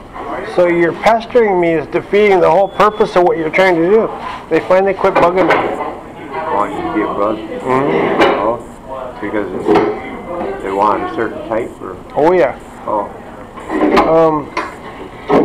I didn't realize it, but when you give blood once, there's a chance that your blood will be used for 5 different instances, so probably 5 different people. Yeah. So they don't fully advertise that aspect, but that was one of the things that they, when they got me on the phone, that's, what the person started telling me. So of course I got interested and asked questions, but I still wasn't showing up with them bugging me. When I was there, the girl took the needle out and that after she took the blood, and then go get something to eat. So I got up and I realized that the tape was still there. So I started taking the tape off and I walked over to the garbage pail. And this other lady decided to come over and manhandle me and steer me, and she screamed at me and then started steering me that way. And I wasn't happy about that. Why did you do that? I think she thought I was incoherent because I had given blood.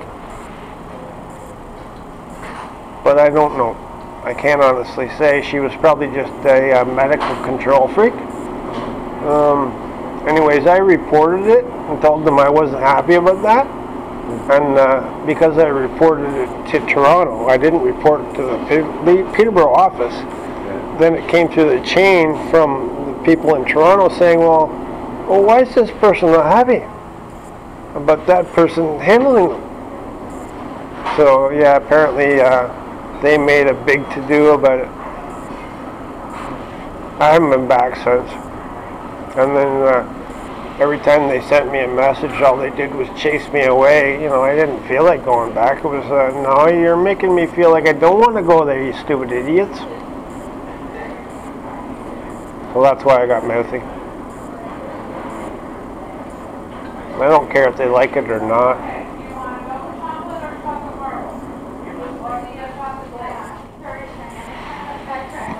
I always keep wanting to go shut. Maybe I should go and let them go shut.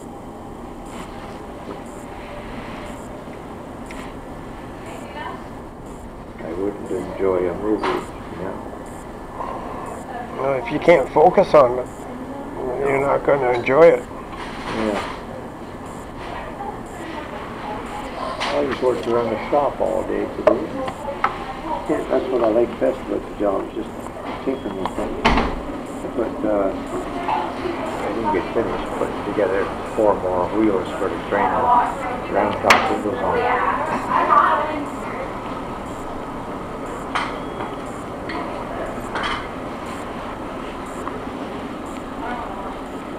Well, maybe that's why you're tired. Maybe you're relaxed for once. I relaxed too much today. Well, maybe not too much. Maybe enough. Maybe you're too wound up too often. Getting things together so when it comes to doing a job, I don't have to do stuff. Get it done ahead of time, makes life a lot easier.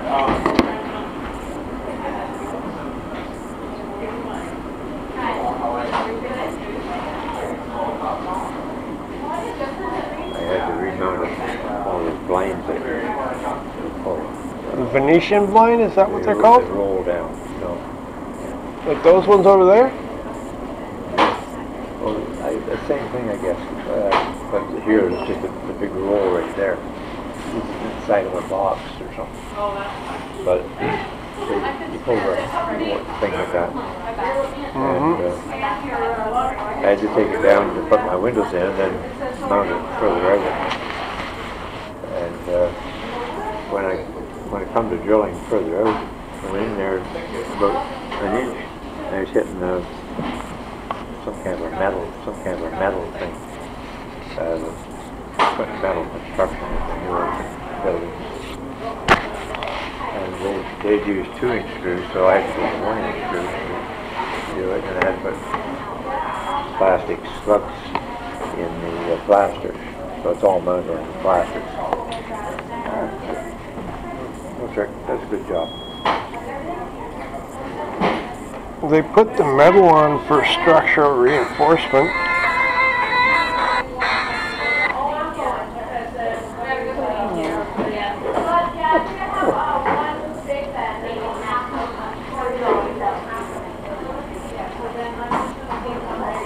Well, how come you didn't go out for Halloween? Huh?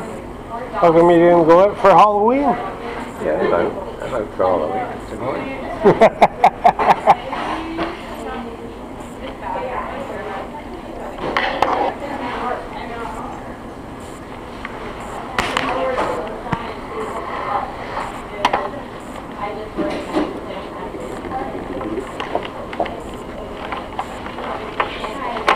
Oh yeah, I was rooting in my bag, and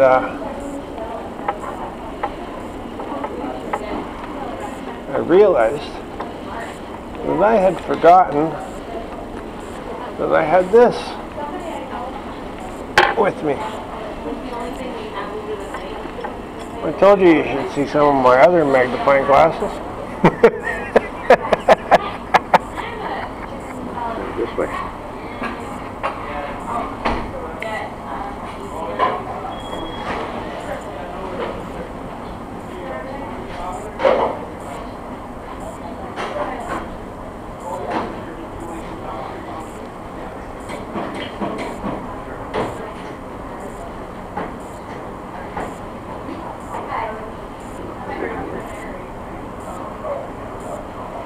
It does magnify. You probably got to look at it close and hold it close. It's for fine observation. You probably got to do it really close. Where's my charge cord go? Oh, there it is.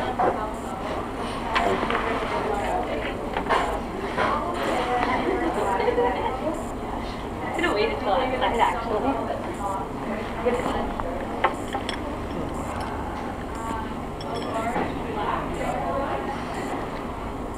Yeah, I'll steal that charge cord. You got a longer version than me. I do. Called a 6 foot. Exactly. I've only got 1.5 feet. So I'll be stealing that as soon as you turn your back.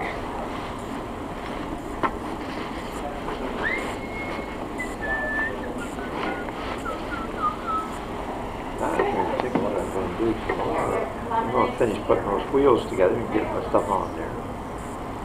Saturday I might go to Ottawa, and customers there, they're really picky and stuff.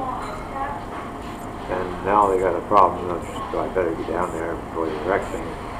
Under the patio door, he didn't want me to put a deflector. Just for appearance. They're a couple of queers, and queers are a lot fussier than women. Everything. Oh yes. Just so. And I've been back a couple of times. No special trip. This time it'll have to be a special trip. Because the patio door is bowing out and coming away at the bottom.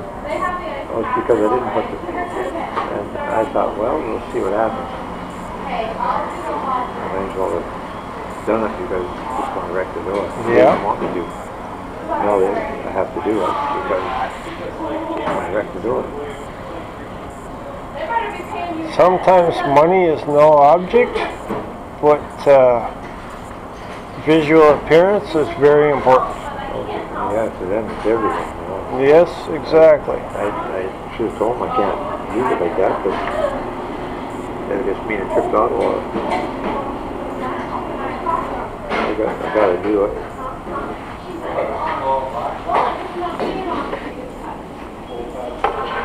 Well, you know, I wasn't born in Peterborough. I was born in Windsor. Hey? I was born in Windsor, and I moved to Peterborough for when I was 2. And then I moved to Lakefield for grade 2. But growing up here, I learned one thing when I was a teenager. One thing. Oh yes. One thing of relevance. It's one of the reasons why I don't trust the medical system. They're cooking fish.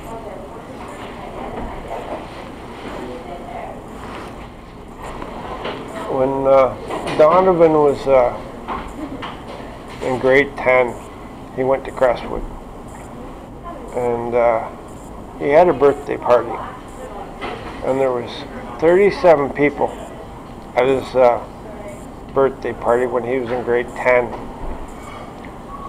And out of those 37 people, 2 of them were straight, the rest were gay. And Donovan's been HIV positive for many years now, and he's still alive. Yeah. Yes. He had a alter ego, or whatever you want to call it, and he called her Brenda the biker bitch. And that was how he used to dress up when he wanted to go sell himself on the streets in Toronto. And that's probably how he ended up HIV positive. Who is this relative? Okay. Somebody Just a friend. He's still on my friends list on Facebook. Out of them all, Donovan was probably one of the better people that I knew. I've done quite a few jobs over around Aurora, especially. Weirs. And they got the nicest houses and keep everything just expand better than mine. Oh, everything's handled with bloody tweezers. Yeah. Yeah, I know it. Why don't it make them so fussy? I did a job with Aaron and a gay couple. They had bought the old, well, I guess you would call it the summer men's. I don't know the proper name for it, but it was the trashage area used to be the men's gathering place or whatever it was, and that was the winter one. And then this was the summer cottage or whatever it was that they used for their, you know, it was the upper class men getting together to bowl and play lawn darts and that kind of thing, whatever it was. And they would have a pool table and that kind of stuff. Well, this couple of guys, they bought that cottage place down on down past Lock 19, down by the Lock 19, and oh, they were overhauling it. And then the girls came over, and they were bringing the kids over to see their fathers. So the 2 gay men had gotten together with a couple of gay women, and they had kids. And that was back in the time when they were talking, you know, about controlling it and not approving of it. It's like, they're going to do it anyways. What are you talking about, you bloody idiots? Shut up. So yeah, I thought that was kind of funny. But yeah, they were really, the one guy owned the hair salon right down the road from Park Hill and on George Street. Here, John's. It was only about 2 blocks down from Park Hill on George Street. Yeah. I can't remember the name of it or anything. Yeah, hello. But I heard them talking about it. I know he owned it, and I don't know what the other. Oh wait, the other guy was the cast director for Cats. Oh, they don't do them? For what? We're Cats. here for hours. the Play Cats Oh, no. down in Toronto. Yeah. I think they were showing down by the Eaton Center. Elton John's. This guy's name. He's a hairdresser. But I thought he was on Schmong Road. I don't know. I don't know really. He had a house out in Ennismore, and I did his windows. Yeah. Elton John. That's his name. I quit going to hairdressers. I've been cutting my own hair for years. It's not hard. Just pull it, separate it, and pull it under my chin, and get it until it's all the same length, and there we go. Okay, I'm good. I get Joe. I always had the same guy Well, I think I know you're looking for a lot of years. Are you Half retired now up by Young's Point. I guess is my question. I quit liking that when Aldo up at Paul Mitchell's, he's running his hands through my hair, and he's going, "Oh, you got nice hair. Oh, you got nice hair. Yeah." It was like, "No, I'm not coming back for this. I'm paying money for this." And no, you can forget it. I'm paying for a man to run his hands through my hair? No. Yeah, so I quit going to the hairdressers at that point in time. Alex Ronco, did you know Johnny Ronco? Who? Johnny Ronco. Johnny was well known because he was a very muscular fellow. He was working away construction work. Not on the phone. It was this side of Park Hill somewhere, on that side of the street. And he was doing some work, and all of a sudden he just keeled over with a heart attack, which was a big surprise. That was probably the last time that I saw. HDMI 1? Is it on HDMI 1? Okay, that should be your cable box. What was his name? Mr. Allen. Everybody knew Mr. Allen because he was the principal at Lakefield when I knew him. But everybody knew him because of lacrosse. He was supposed to be a big lacrosse player. That was the last time I seen him was Mr. Ronco's funeral. But Alex was his daughter, and she had, flaming red hair. So you couldn't miss her in the crowd. It's not the But she wanted to cut my hair one time, and I was like, no, you're not touching my head. Like if you power I had lots of offers, but power it back on. no, I just wasn't interested. Well, I don't know. Right.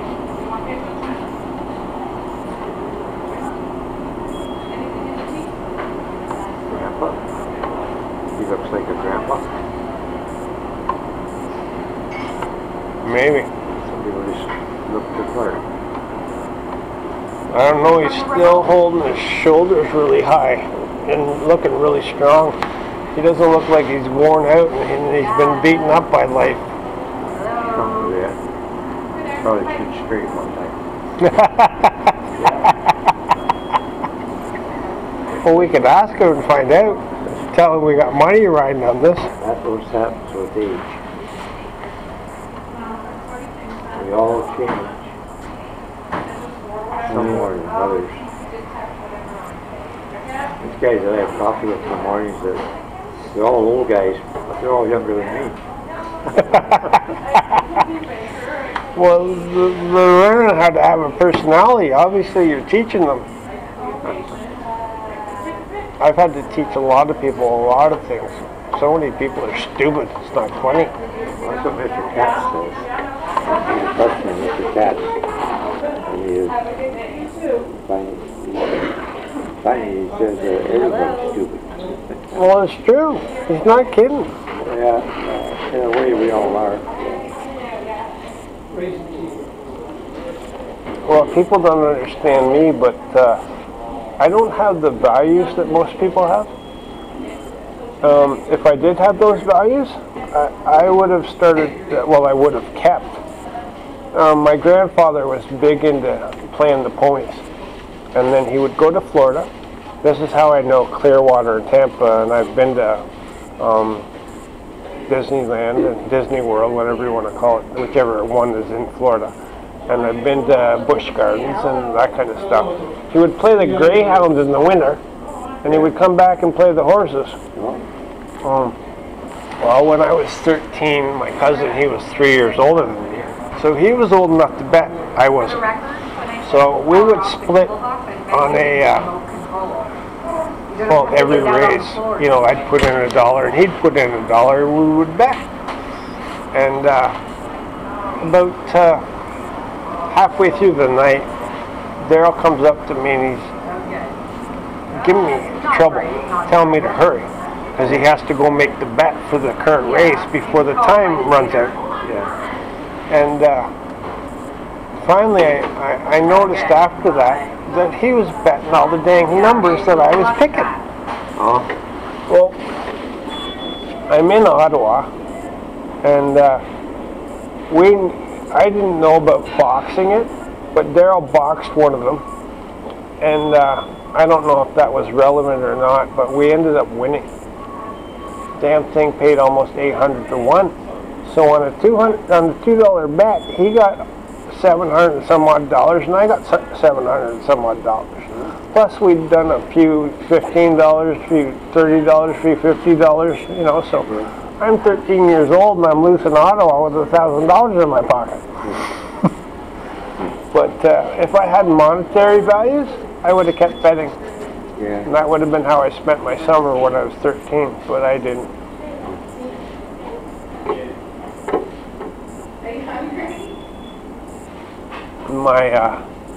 My grandfather's brother, we didn't get along, but he got left all the money and property by my step-great-grandfather. And Uncle Harry owned apartment buildings in Ottawa. He said in regards to his own son, he says, no, I gave his son was illiterate, and he says, I gave my son money to go to BC knowing that I would never hear from him or talk to him again. And he wasn't, you know, doing that because he didn't like his son. That was just his relationship with his son. But he got drunk and he sat in my grandfather's chair and he started being really mouthy, and you know, he claimed all the work on the cottage had been done for him. You know, back in the old days when people used to come and help you and you would gather the group and do work. Well, he started being drunk and belligerent and claiming that they went and did that work for him. But he had nothing to do with the cottage. It was my grandfather's. So, yeah, I started getting upset. I was lucky that he decided to tell me to calm down or he was going to get my mother. And as soon as he said that, it was like, you want my mother? Oh, here you go. Yeah, here, talk to him. Because, yeah, I was going to feed my fist to his face at that point in time. I don't have typical relationships with people, but that's because I don't have a typical mother, and my anger issues had anger issues because she was such a bitch. My mother's still a bitch, even though my mother's was a nurse. She's a retired nurse now. She's also my mother technically, and she's the meanest person I know. That's why I say she's blaming me and taking out on me what some guy did to her. I think that was my step-grandfather.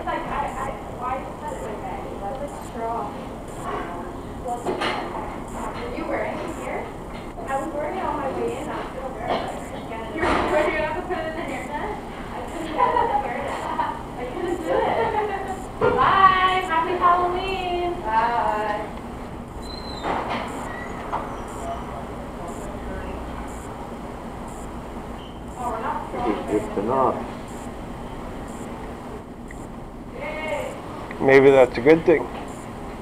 It's a little early for going to bed, that's the only problem. Well, you don't want to drift off while you're driving, though. So maybe you need to recoup your stuff so you can manage to drive home. Well, once you get out and once you start moving, I'm okay. Oh, okay. Just sitting. So you're saying I'm boring? No, I didn't say that. Sitting with me puts you to sleep. I didn't say that. No, but I can read between the lines. I didn't know there was lines. Well, if there was lines, you wouldn't be falling asleep. Cocaine keeps you awake. Oh, I see. Oh, I see.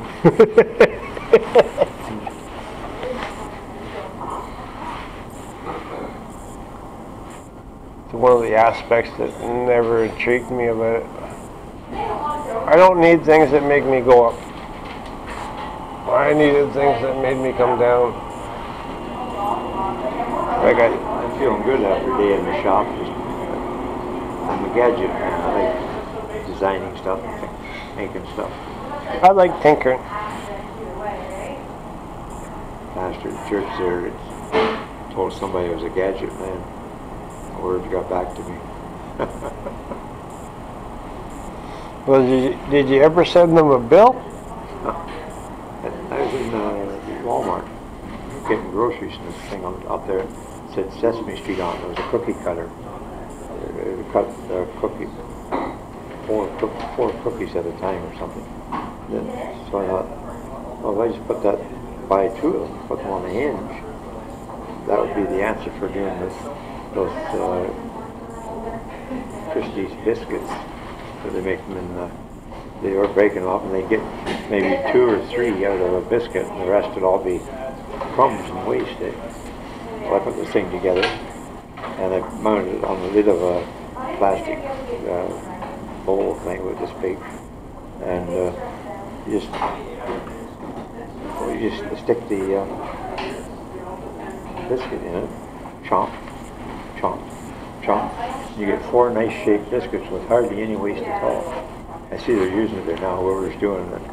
We're not doing it now because Roxanne and I used to fill all the little things, put them in the fridge.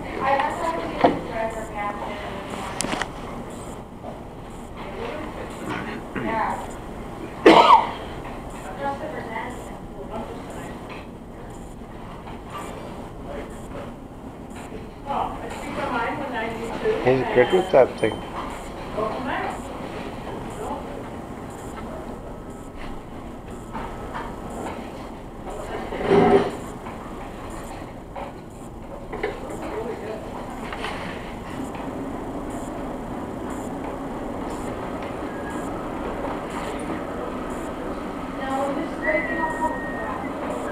She's had enough of it. She's cutting it.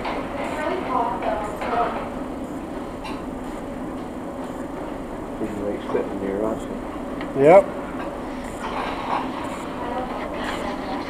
There's an idea of those fancy cold drinks. That's what we got. Yeah, that's a nice job I got north of Halliburton. 8,300. 24 windows. And real easy to plant. There's a nice couple. He was a fireman. He retired. He did heating and air conditioning on the site. And then that, of course, on the fireman, they just heat stuff on the job. And then worked in the business after the other half. And you should see the place. Gorgeous place. Looking out over the lake and the colors on the far side of the lake there. He says the last level lot on that lake, whatever lake it is, but it's way up Blueberry Road, they call it. You go up from Gooderham, go north up to 121. It's T junction. Turn right. Turn right and go 3 kilometers. Turn left on that road, whatever it is. Tackleberry Road, and it becomes Blueberry Road, and it goes way up around, and it ends up north of Halliburton. And you're up like this, and down like this. Look down here and straight down for a couple hundred feet, and straight up on that side. So it's really, really nice country. Beautiful. Lots of deer. So he's just newly retired now, and get older and I start thinking about getting near a hospital, like that'll change everything. For now, ideal. Retired. Money no object. Well, maybe they'll just bring in a caregiver. Eh? Maybe they'll just bring in a caregiver. And then they're also giving somebody a job. Yeah. So they're contributing. Until, you know, one of them passes on and there's only one by themselves, then they'll probably go to the hospital. But if they're that well off and they have the house. We just finished the house a few weeks, 5 or 6 weeks ago. Oh, no way. Completed it. A new house and a beautiful stone patio out there and cut stone walkway going down. Another thing over there, it's all stone and flower gardens and stuff. Now they're going to sell it. Yeah, it'd be worth a lot of money, probably $1 million now. Oh, really? That's why they want to get the finishing touches on it, so that when they get that gay couple in there, they have nothing to criticize. They got the screen sunroom as part of the house. It jumps out around. And the snow is blowing in, so there's snow all over everything inside, you know, blowing through the screen. So that's why they're doing the windows. They just read about it on the internet, I guess. Probably. That's a real nice job. That'll be my spending money for a little while.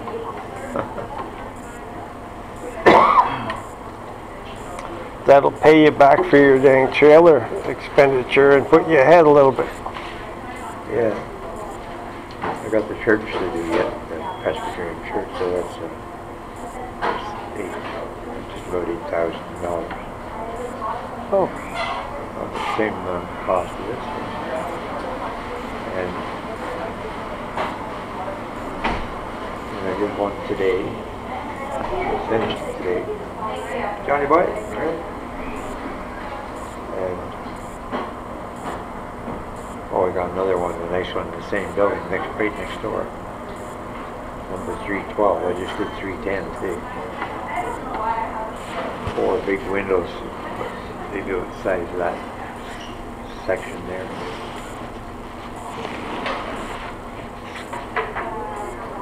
That's the old couple with the Hummer and the new Cadillac. Yeah.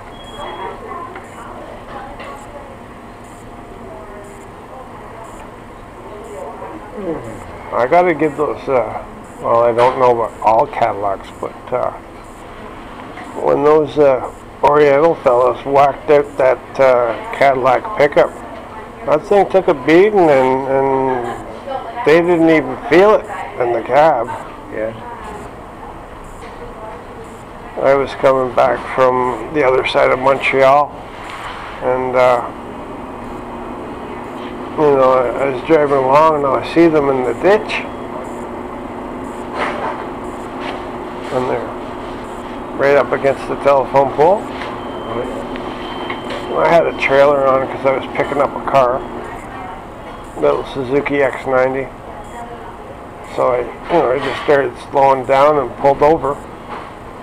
Then when I got out of the car, I almost fell on my head. It was clear. Just a high point on the hill, Yeah. and it was getting, for some reason, it was getting a mist or whatever, and it had gotten glazed, and it was beautifully glazed, and that was what they had slipped on. But they were going this way, and I was coming this way. Yeah. But they were like this against that telephone pole.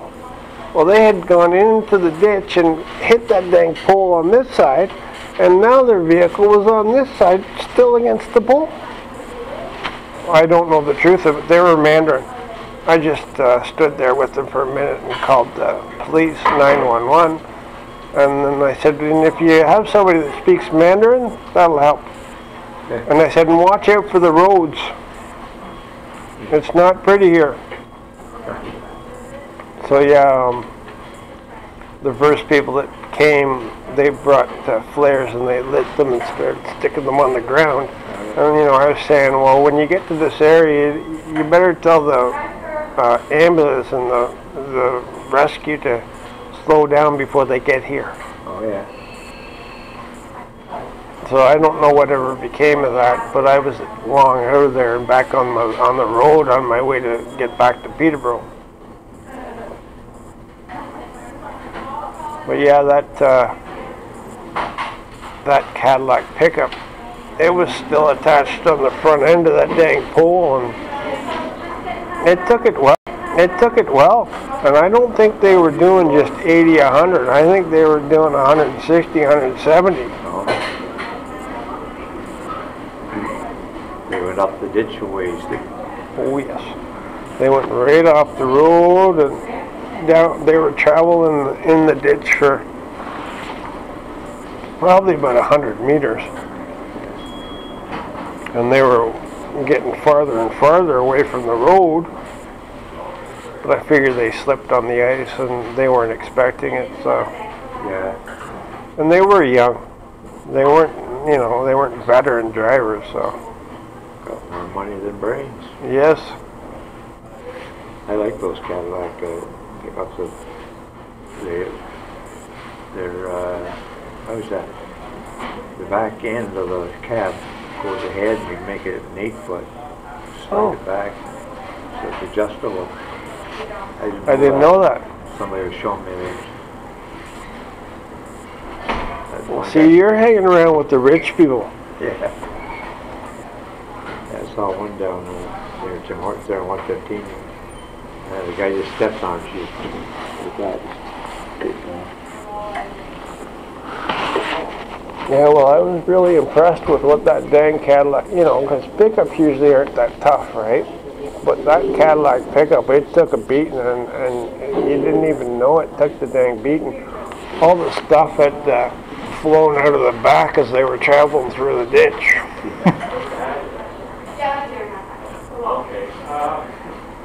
Yeah, I was coming back from Ottawa, the white line. I was looking for a road to stop and turn up and maybe stop and have a sleep. And every time I get to a road, I get by it. That's a real sign that you're tired if you can't slow up in time for a road. You know? And drive by it every time. So, oh, I'll get the next road. No, I'll get the next road. And finally, I fell asleep.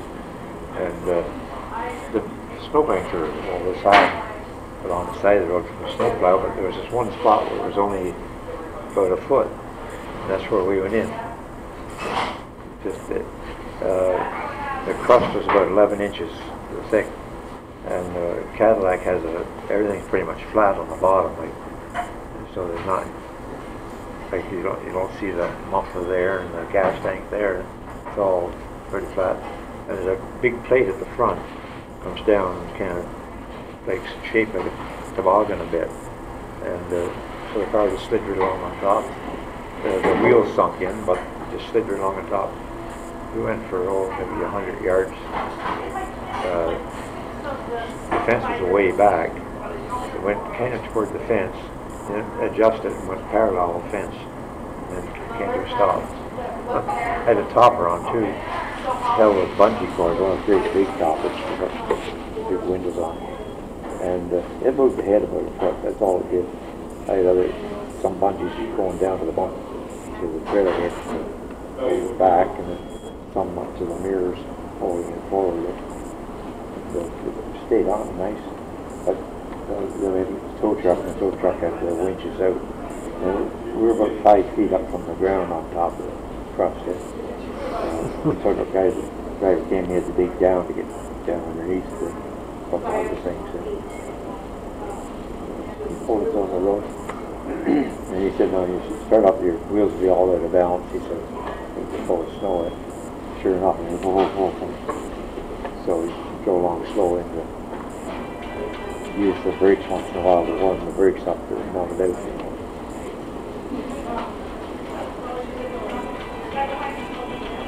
That was the one thing I didn't like about driving in BC.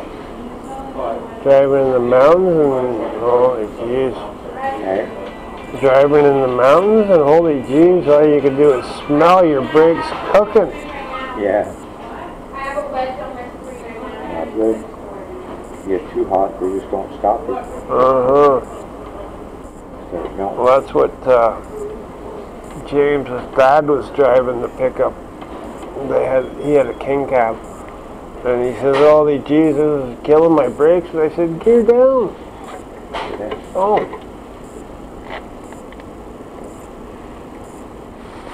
James's dad was quite the character. Okay, no more grilled chicken.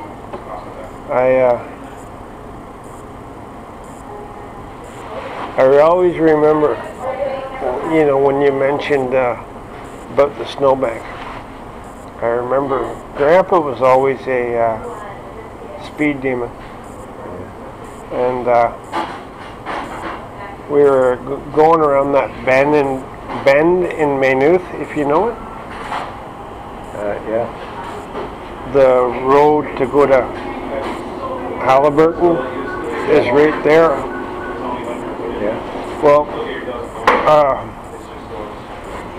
right where that road turns, he ended up in the snowbank as we were coming into Maynooth. And I remember he liked the big station wagons with their big engines, and was out there kicking the damn snow away from it. And then finally he was able to just back his car out of the snowbank. But yeah, we did a good slide on that corner, and I can remember the bags of chips going back and forth across the dash.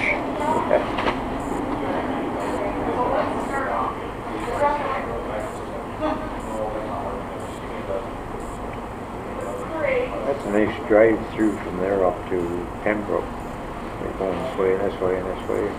I've never been all the way to Pembroke. On Birds Creek, you go north. There. I've been to Barry's Bay because the cottage is in Madawaska. I've been to Foymount and all that kind of stuff in there. I drove the back way from Madawaska to Ottawa. It'd take you a long time if you didn't have a GPS. Because you'd be stopping there every time there's a junction, you'd stop and say which way you go from here. You know, you wouldn't have any idea. You mean to drive to Pembroke? You're always changing from one highway to another coming through there. I have never had a problem with that, but I've had training about orienteering. Eh? I've had training about orienteering. Orientation. To give you an example,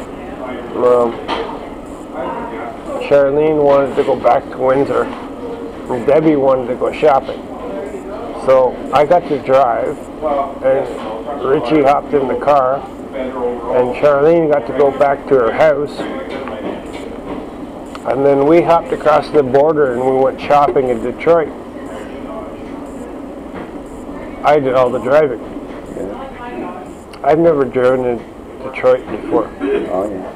At the end of that day, Debbie said to me, your sense of direction is really good. Oh, yeah.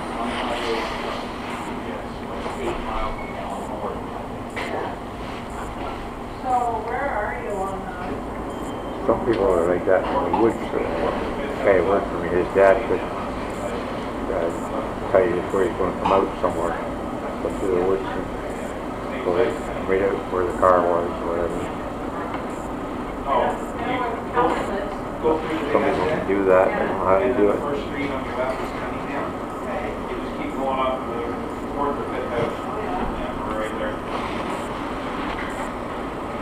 Take into consideration where the mold was on the trees. Well, they're used to calculating their position based on where the sun is and what time of day it is, and I never got that good at it.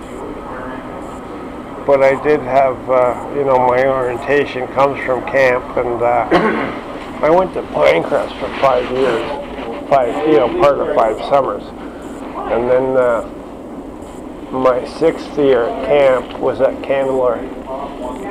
Canada is where a big chunk of the canoe museum came from. When I went to camp there, they had all that stuff crammed into a little cabin in the middle of the woods.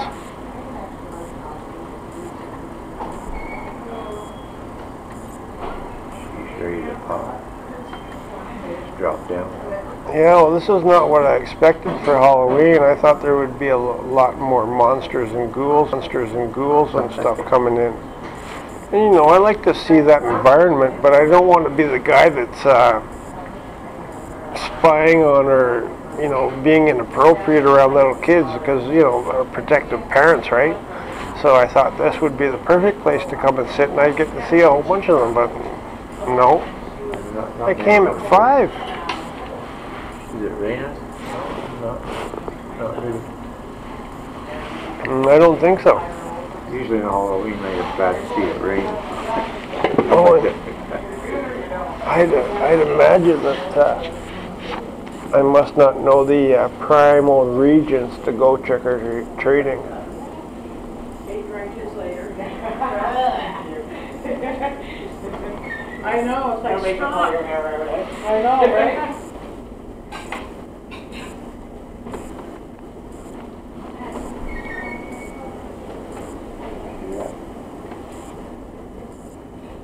Be up to the hospital this week. I would think so. Once it goes down like that, like anytime. And from the looks of it, it's going to be a boy. Thanks. They say when it's round in the front, it's a boy, and when it's spread out, it's a girl. But I'm not sure. I just know what they say. Everybody has a theory, I guess. Mm-hmm. Some of them do know, but I don't know which ones they are. So I can't honestly challenge them. I can just, you know. If they do a lot of kicking, it's usually a boy. Oh. Because mommy was mean to them? Because mommy was mean to them? So they're gonna... Sometimes they just get frisky and start kicking. Oh. My oldest lad, he kicked. Really kicked me out of bed. Did he play soccer and football? He's strong legs, like his head, strong legs, you know. So I guess that's... Oh, so he was into water polo. He still does running and all that, where you swim part way, you climb, and then you bike, and then you Oh, a run, triathlon? or something like that. He does that everything. Well, the only reason I mentioned water polo is because of Beretta. When I was at Canada, he was always talking about it. And he had these massive legs. Like his thighs were just, he was just a little dude. But his thighs, they were like tree trunks. Yeah. And apparently he didn't have to use his arms to swim. He could hold himself with just his legs. Yeah. So that's why he was big into water polo, and he was popular apparently. Well, my oldest lad too, that's another thing with strong legs. To watch him swim, he just sailing along underneath. Just with his feet going like this, you know. Yeah. I tried, but I don't know how he gets so much propulsion out of it. I never could get that kind of propulsion. Mm-hmm.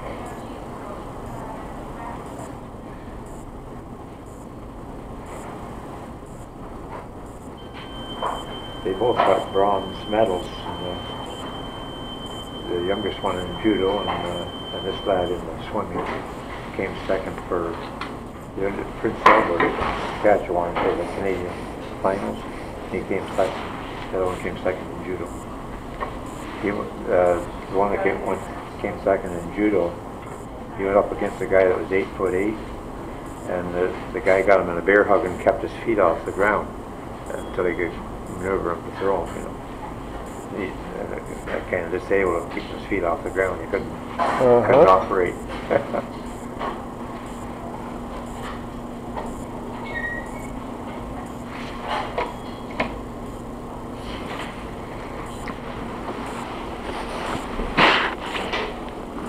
Well, you asked Mr. Judo one thing for me. You ask him, what's the sign of a true master? What's the sign of a True master. yeah? What's that?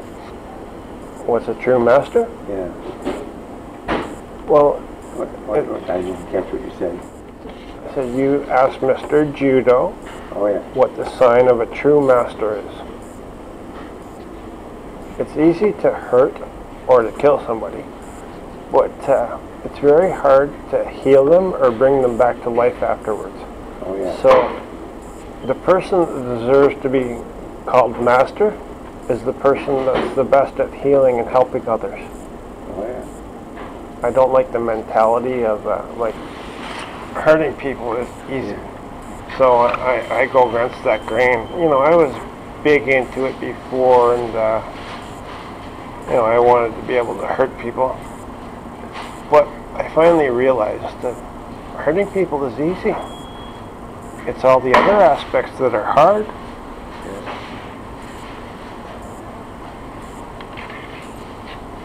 I wish I had have dedicated as much time to learning how to heal and help other people as I did at learning how to hurt other people.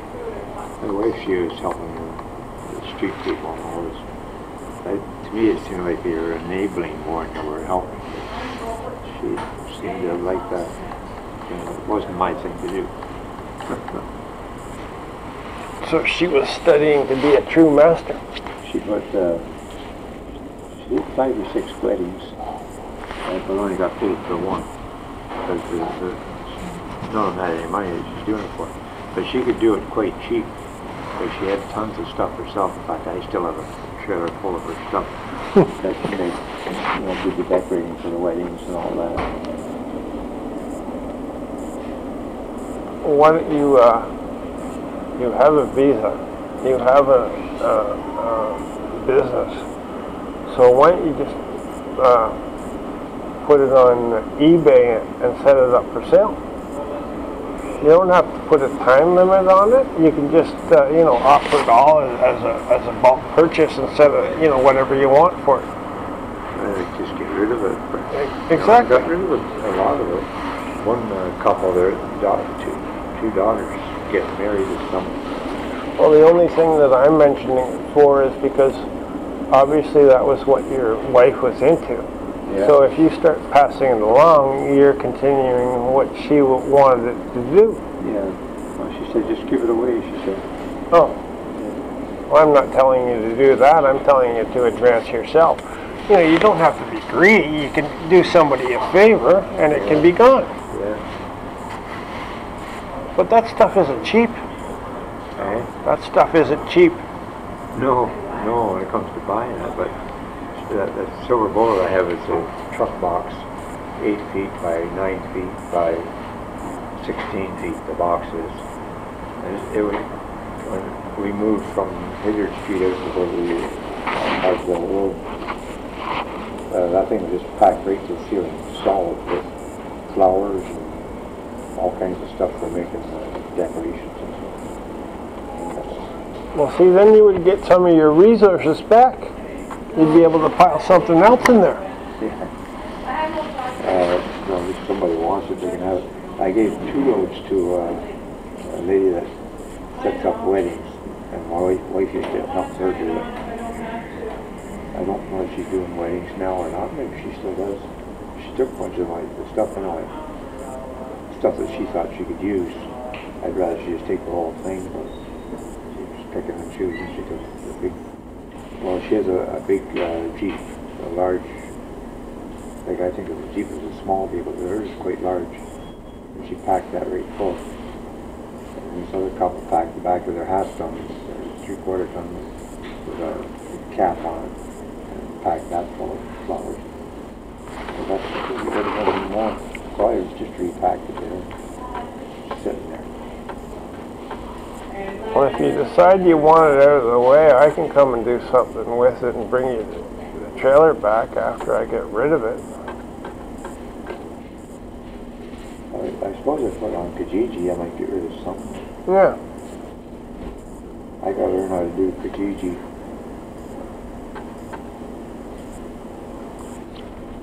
far as I know, it's just typing. Probably simple enough what to do. But you have to pay attention to your text. Yeah. Well, when you put your phone number on there, they're going to start not calling you, but they're going to send you text messages and expect you to answer. Oh, yeah. I don't have that kind of phone number. They can't send me text. My phone number is not a cell number, it's a house number, but I was able to keep it. The guy that was up on the telephone post fixing something, he did it for me anyway. Everybody said you couldn't. Roger said you couldn't. Bell said you couldn't. Yeah, they had to give you a number that was a cell phone number. But the guy up there, I was talking to him, he just said I can fix that. So it took a few minutes. He did turn up on the post. Of course, he has his telephone hooks onto the wire.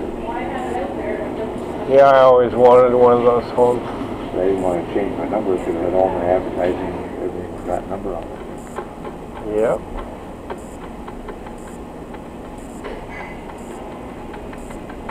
So if they tell you you can't, they lie.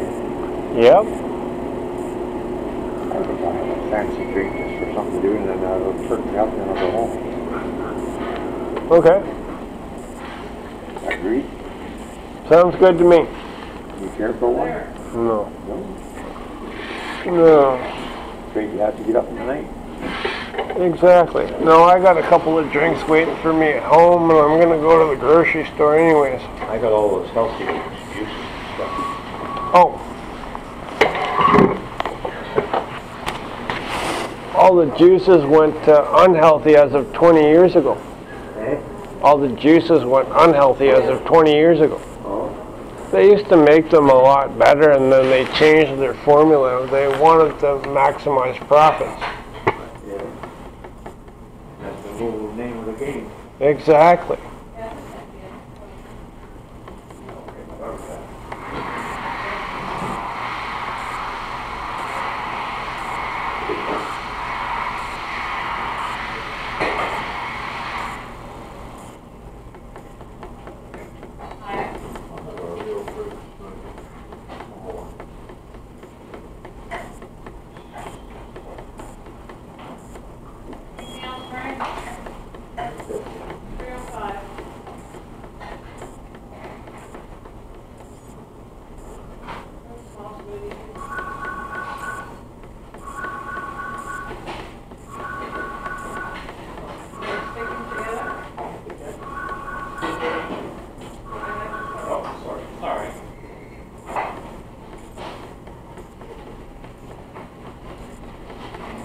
How you doing? Good. How about yourself? Good.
guy is go ahead today to put my sign across the road there, another bench. $1,200. Holy jeez. It gets me one job though, to pay for itself. Oh, okay. As long as the job's big enough. This one here got me $20,000 last year for $900. You said you had a few pieces of broken windows laying around. Would you have a piece of acrylic that was 2 feet by 2 feet? Oh yeah. I need to find one. 2 feet by 2 feet.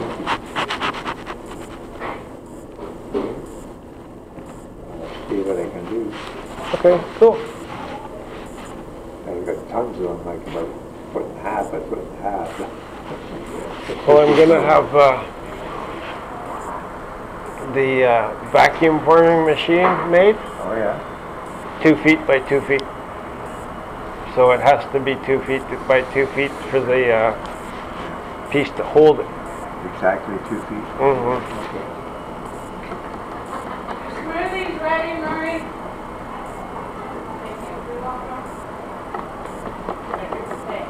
want to sleep or you know what? I think I will, yeah. Thank you. Yeah, no problem.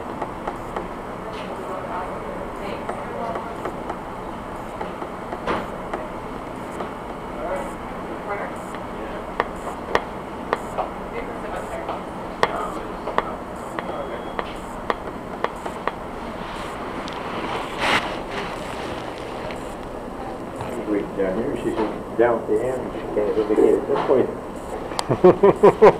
She looks tired tonight. That does happen. Happens to all of us. Maybe she's absorbing some of your tiredness for you, so you're not so tired. Or maybe she's just had untrained employees working for her, so she's overworked. I lived down at a snooze from 3:30 to 4:30, 20 after 3 to 20 after 4. I was supposed to be at a job at 4:30, so I jumped up. Good job I didn't sleep right through all night. But I woke just in time, as usual. It's hit and miss with me. It's either sometimes it works or sometimes it don't. I'll either, wake up or I'll sleep right through. I slept right through one night. I always wake up at the right time. I always say the Lord wakes me up at exactly the right time. It doesn't matter. If I want to wake up at a certain time, I won't. And I'll sleep in. And then find out afterwards that was the best time. Always right on, every time. One time I was going to go to Mississauga from here, Mississauga, pick up a load of bulls. What's that?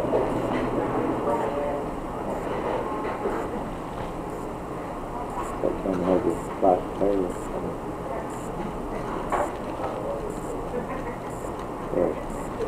I didn't get there. I stepped in, I guess it was.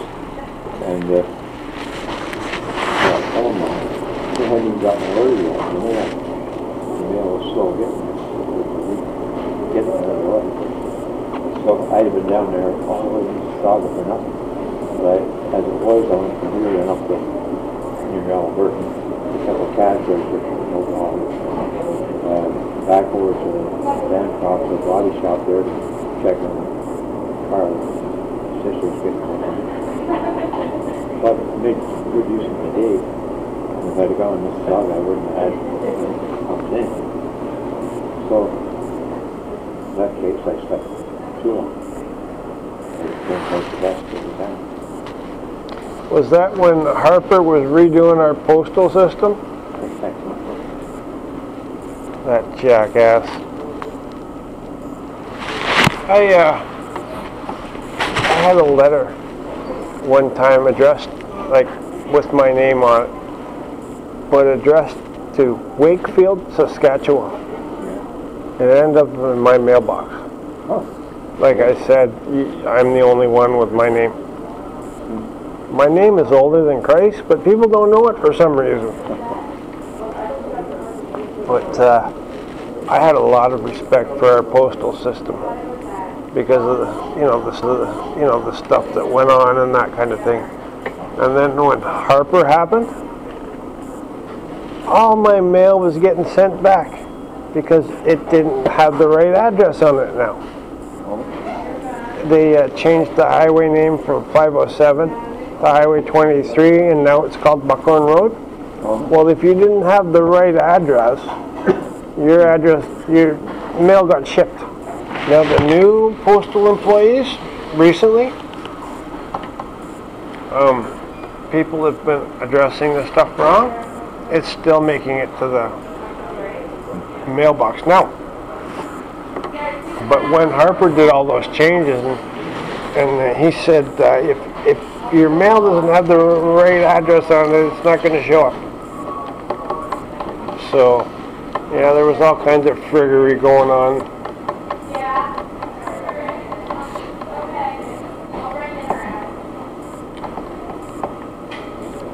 You're going to be too cold, it's going to keep you awake for sure. One comes in at least a couple of times a day. He comes in about 3 in the morning. Oh, he must be trying to avoid me. I don't come in at 3 in the morning. I don't recognize him.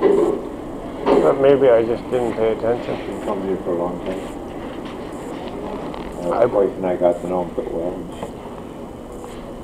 I've only been coming here for a little over 2 years now. But because I'm an uneducated bum. His wife died Oh no. 5 years ago, yes. But for the last year, he had to lift her in and out of bed and everything. He looked after her. He seemed kind of shook up a little bit of that thing. Well, you don't meet too many people that are worthwhile in life, so when you actually find someone that's worthwhile, you bend over backwards for them.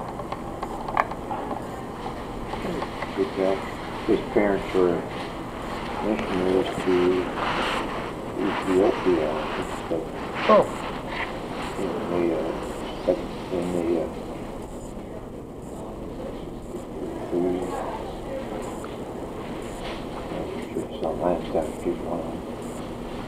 Three Methodists. I don't know, he goes to church or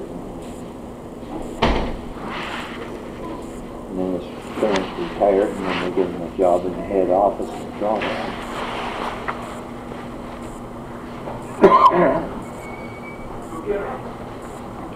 Where'd you get the elf?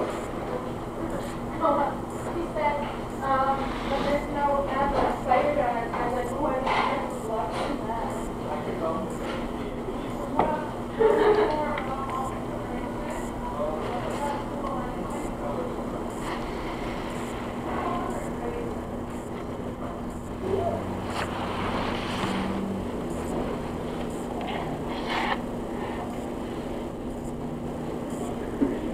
Then I had to help me son there. He bought himself a car a couple of 3 weeks ago.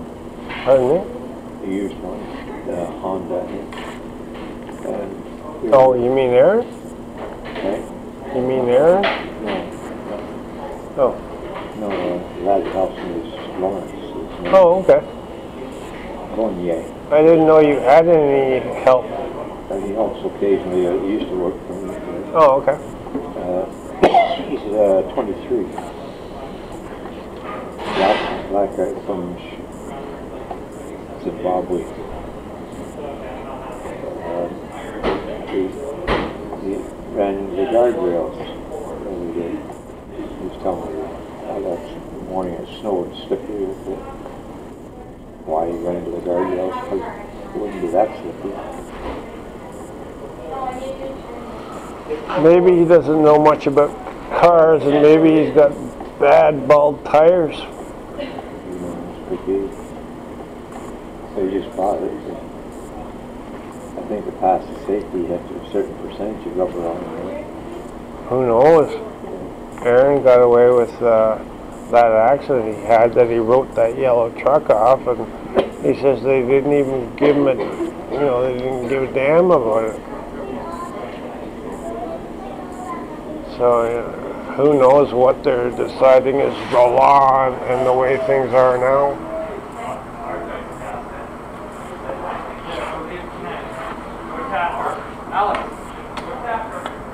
Hey, trouble!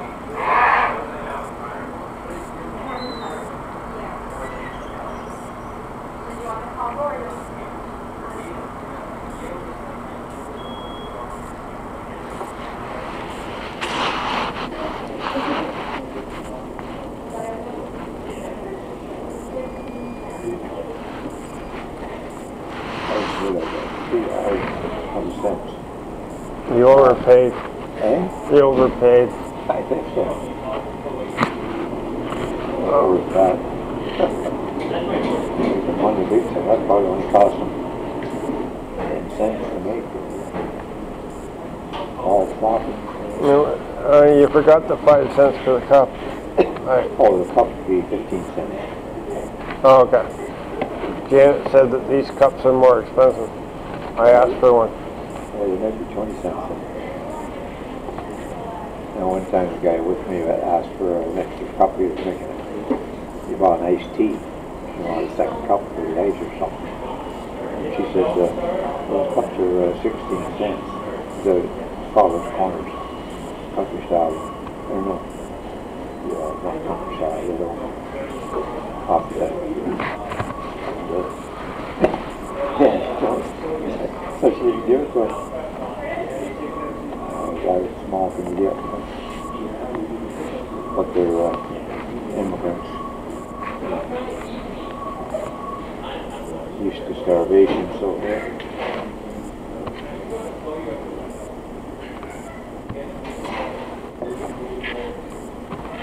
I find that out of it all, immigrants treat me the best.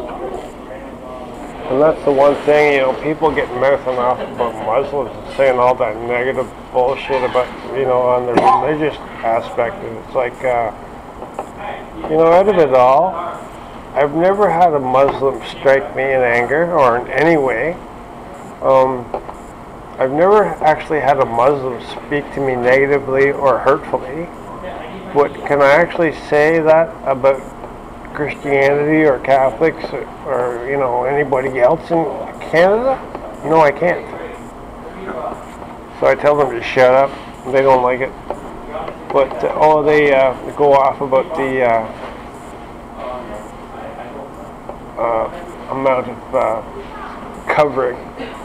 Well, I used to have Bible college students telling me, it's proper to cover up.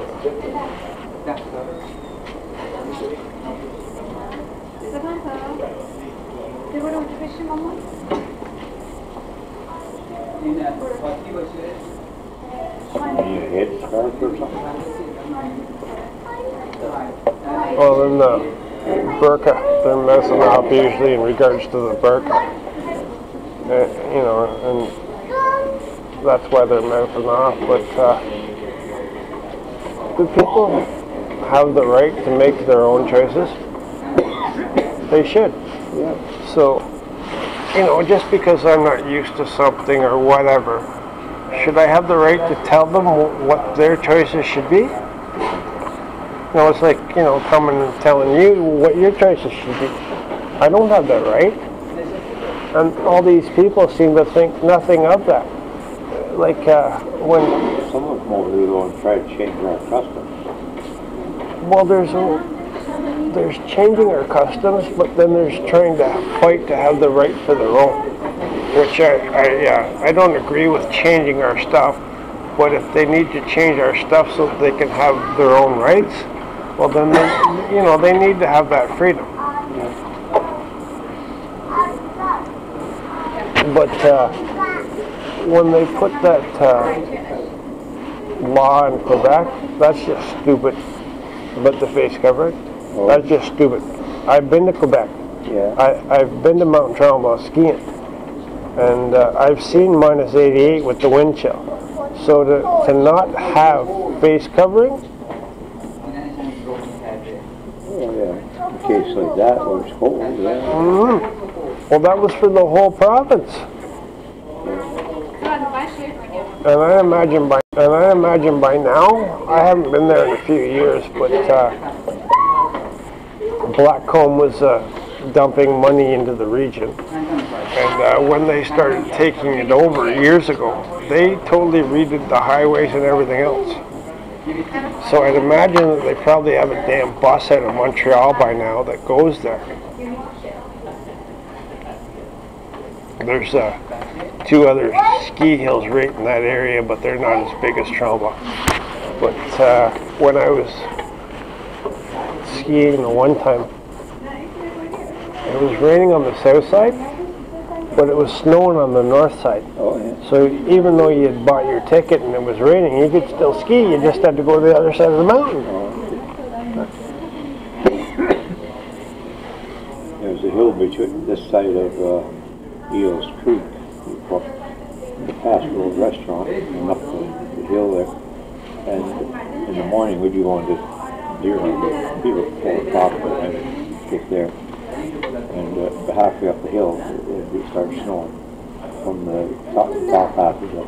Quite often, sort of a dividing line there, a different heights. Mm-hmm. Well, the real learning lesson for me was when I went to that wedding in Vancouver. Devin I knew it was coming, and I had been messaging people, 6 months in advance. And Devin just said to me, he said, I'm at Lake Louise, I'm right beside Lake Louise, just find it when you get here. Well, he wasn't right beside Lake Louise. It was basically the equivalent comparison would be like saying Lake Louise was Peterborough, and he was in Lakefield. He was in Moraine Lake. I had no idea. So I pull into Lake Louise, and I'm asking the people,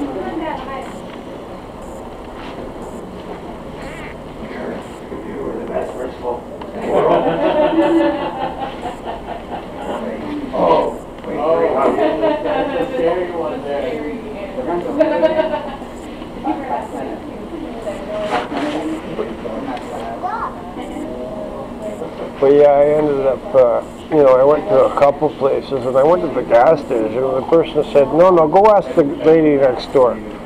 So I ended up going next door, and I ended up talking to this Oriental lady. And, it was really, really broken English, and she pulled out a little, they had their own little area maps, Basically think of a placemat in a restaurant. Well, it was that kind of map, probably, I don't know. But, she was like, no, you gotta go this thing. I was like, oh, okay. Well, I left, and I finally made my way out there, and as I had parked, and as I was walking up, this girl comes walking out, and she's got the restaurant shirt on. So I says, do you know Devin Curtis? So she led me right into Devin, and Devin said, well, what are you doing after, we got talking? I says, I don't have to be in Vancouver for a week. I was going to go visit James, and so he told me to stay. So I got to check out Moraine Lake, and then I went to Vancouver. Well, I went to see James in Hope, BC, and then after that I went to the wedding in Vancouver, and then I went back to Hope. Well, by the time I made it back to Lake Louise, it was almost a month later. I made it to Coldbridge. James's dad threw us in the truck, and he took, we were only going to go, originally we were only going to go right to the next town over, but he all of a sudden had us off in the middle of nowhere and headed to Goldbridge. and I got to see some scenery. But when I finally came back to Lake Louise, the water on the lake was 7 feet down roughly.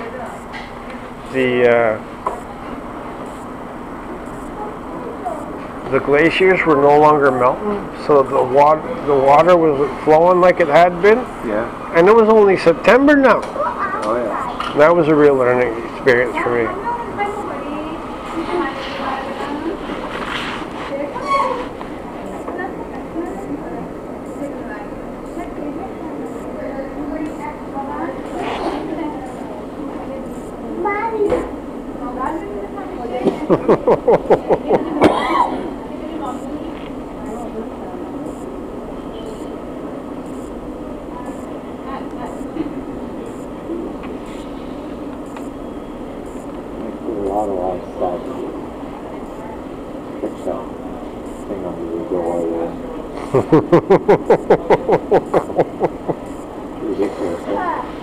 Well, you said that they're fussy gay males, and now you're saying you might. Well, you might not. Exactly. $14,000 job. Holy jeez. You might then, but you might not. There's more people that haven't done that yet. Oh. I've done over half the building. Oh. So you're trying to keep your reputation up? That's what I'm trying to do. You know. Okay. I used to do 1 or 2, maybe 3 in a year there. And then I didn't do anything for 10 years. I dropped the other pages. And then this one customer, he found the bill. He bought the unit from the people that we did the job for. And then he got 10 other people. He was sort of the spokesperson. He got some others together. I did 7 jobs from that last winter. So. Well, if you have to, get in a fight with them in front of everybody and yell, well, you realize I'm not responsible if you want to keep this. So that everybody else is not blaming you for the faulty work. You know, it's about your personal representation, and if they're making bad choices, you have to let other people know that they're the ones making the bad choices. I think what I'll do, I'll mention the 14 right patio door, how it's bulging and coming away. Or just because I didn't put a thing for heat because they were so afraid it would upright, you know. Stupid. Yes? Why not let a guy that's been doing it use his own experience? Yes? So I didn't do it. Sure enough, that's what happened. So now I gotta figure out what to put under. They're all about aesthetics and prettiness. Yeah. That's what I was about to say about those guys that took over that gentleman's cottage in the South End. Yeah. Even though they had, prissy jobs, they understood some shit. Yeah. Oh. Excuse me, yeah, that was inappropriate. They understood some junk, in regards to pouring concrete and don't put the concrete outside the sonotube, or it's going to, the frost is going to grab it and twist it and all that. They understood that kind of stuff. Yeah. So they're not as dumb as we like to think. You know, you may think, oh, you only know hair and actors, and no. They tell me that I do something, and so I do it their way, and it wasn't the right way. But it wasn't right anyway. Well, sometimes they'll respect you more if you argue with them and tell them that they're wrong. I had talked to them something, and they said, oh, I say, okay, go ahead. Wants to see what you're talking about. Usually that's the way it ends up. But there's some that you have to do with something stupid. Like one guy put an extension on, had a nice big room, and he left word at home with his wife for me to put the windows on the wall, right past the window.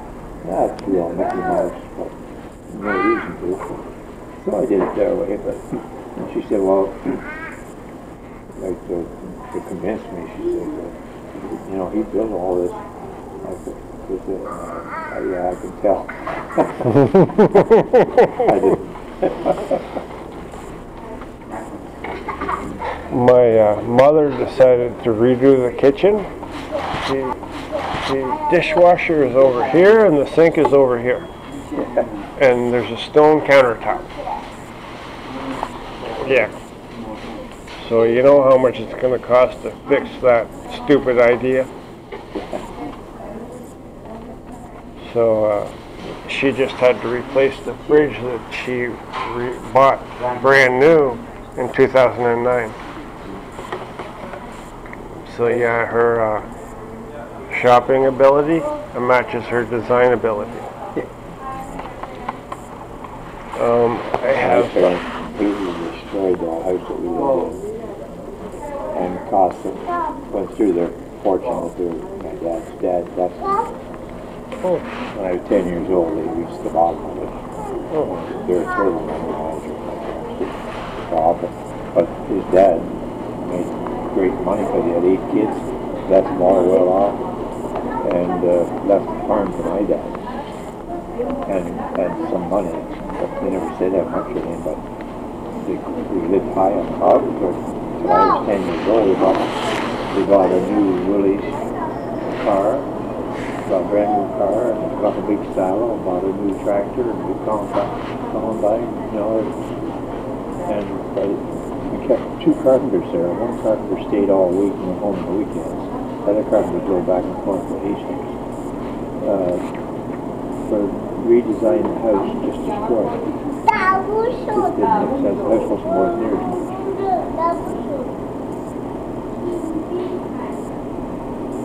You got everything, huh?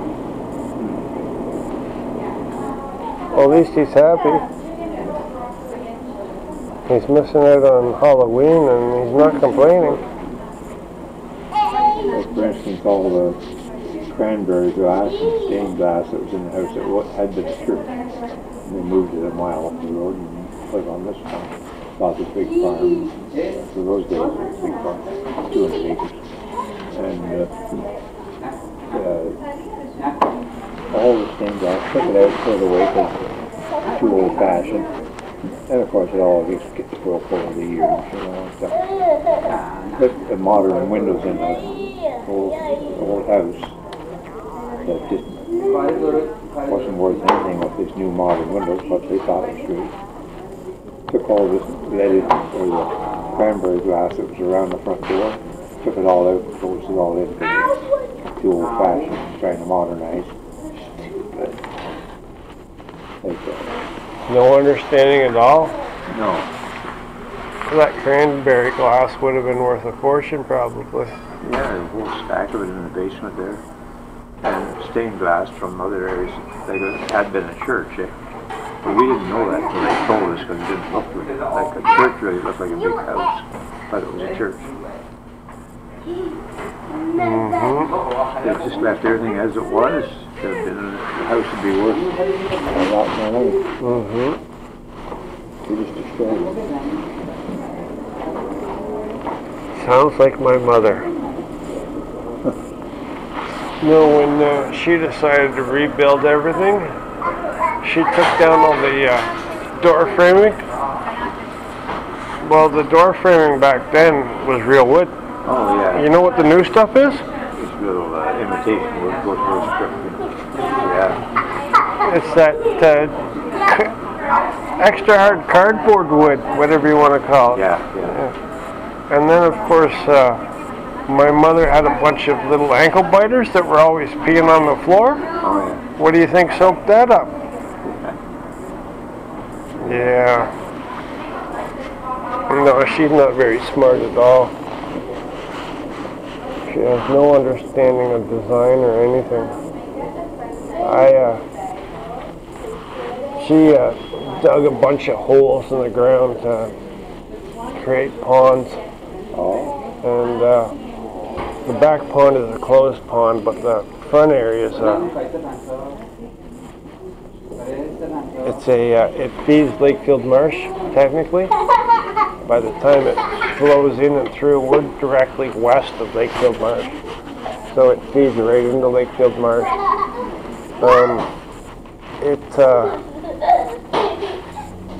It's just a wetland where, you know, the snow floods it, and then it flows, and half the time it quits as of the end of July.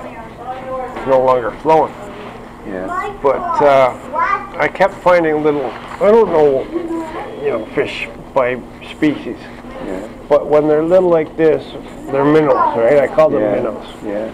So I kept finding minnows dead where the water flow was. Well, I went and built a waterfall, and I rebuilt it about 4 times to get it to flow right, and it now oxygenates the water while it's flowing. But from my understanding now, those little buggers were trying to spawn back up, and they were going to breed, but she interrupted that. So now, yeah, I have to get the M&R to come in and redo it all and fix it all, and yeah, she's not responsible. She has no understanding of whatsoever. But now that, you know, whatever has been traveling up those waterways for I don't know how many years can no longer reach where they used to go.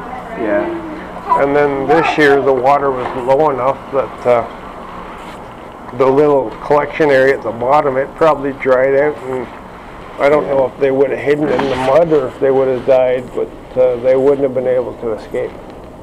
Yeah, it really dry this summer. Mm-hmm. That pond that was in our front yard up there, it's still dry. I don't know how long it'll be before it starts filling with water again. It's usually full of water. I'd imagine it's starting to fill now. There's nothing in it yet. Wow, really? With this rate? Yeah.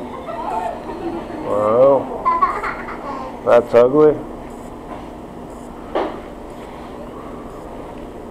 There's the neighbors there that went through it with their 4-wheel machines and stuff like that. That just lets the water out again. It, you know, opens the bottom. Mm-hmm. So it's mostly on their property, I guess.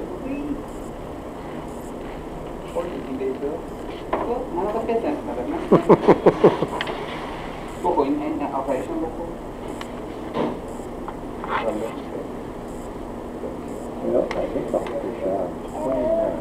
I'll get the sack at night.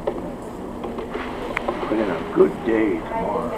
Get those wheels finished, get the stuff on, do the training for the round tops, and get working on the round tops. That's my plan. Sounds good. Guess they planned the mice and men off time to go astray. Burgess wasn't it wrote that? Well, maybe men used to listen to women too much at those points in time. Right? Maybe men used to listen to women too much in those points in time. Maybe. You have to find the right one, and they're few and far between. I spent my time with the wrong one for 10 years, and I will never do it again.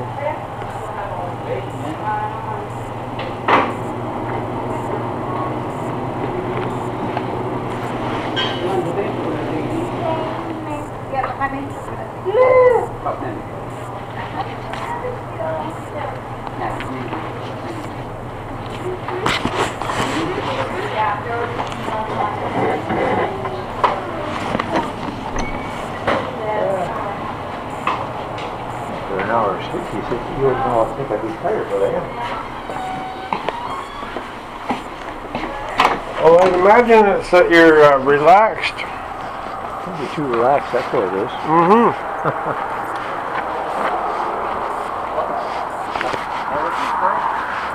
If you're used to always being wound up, then if you're not used to being relaxed, then... You get tired. Mm-hmm. Yeah. Yep, see ya. Have a good one.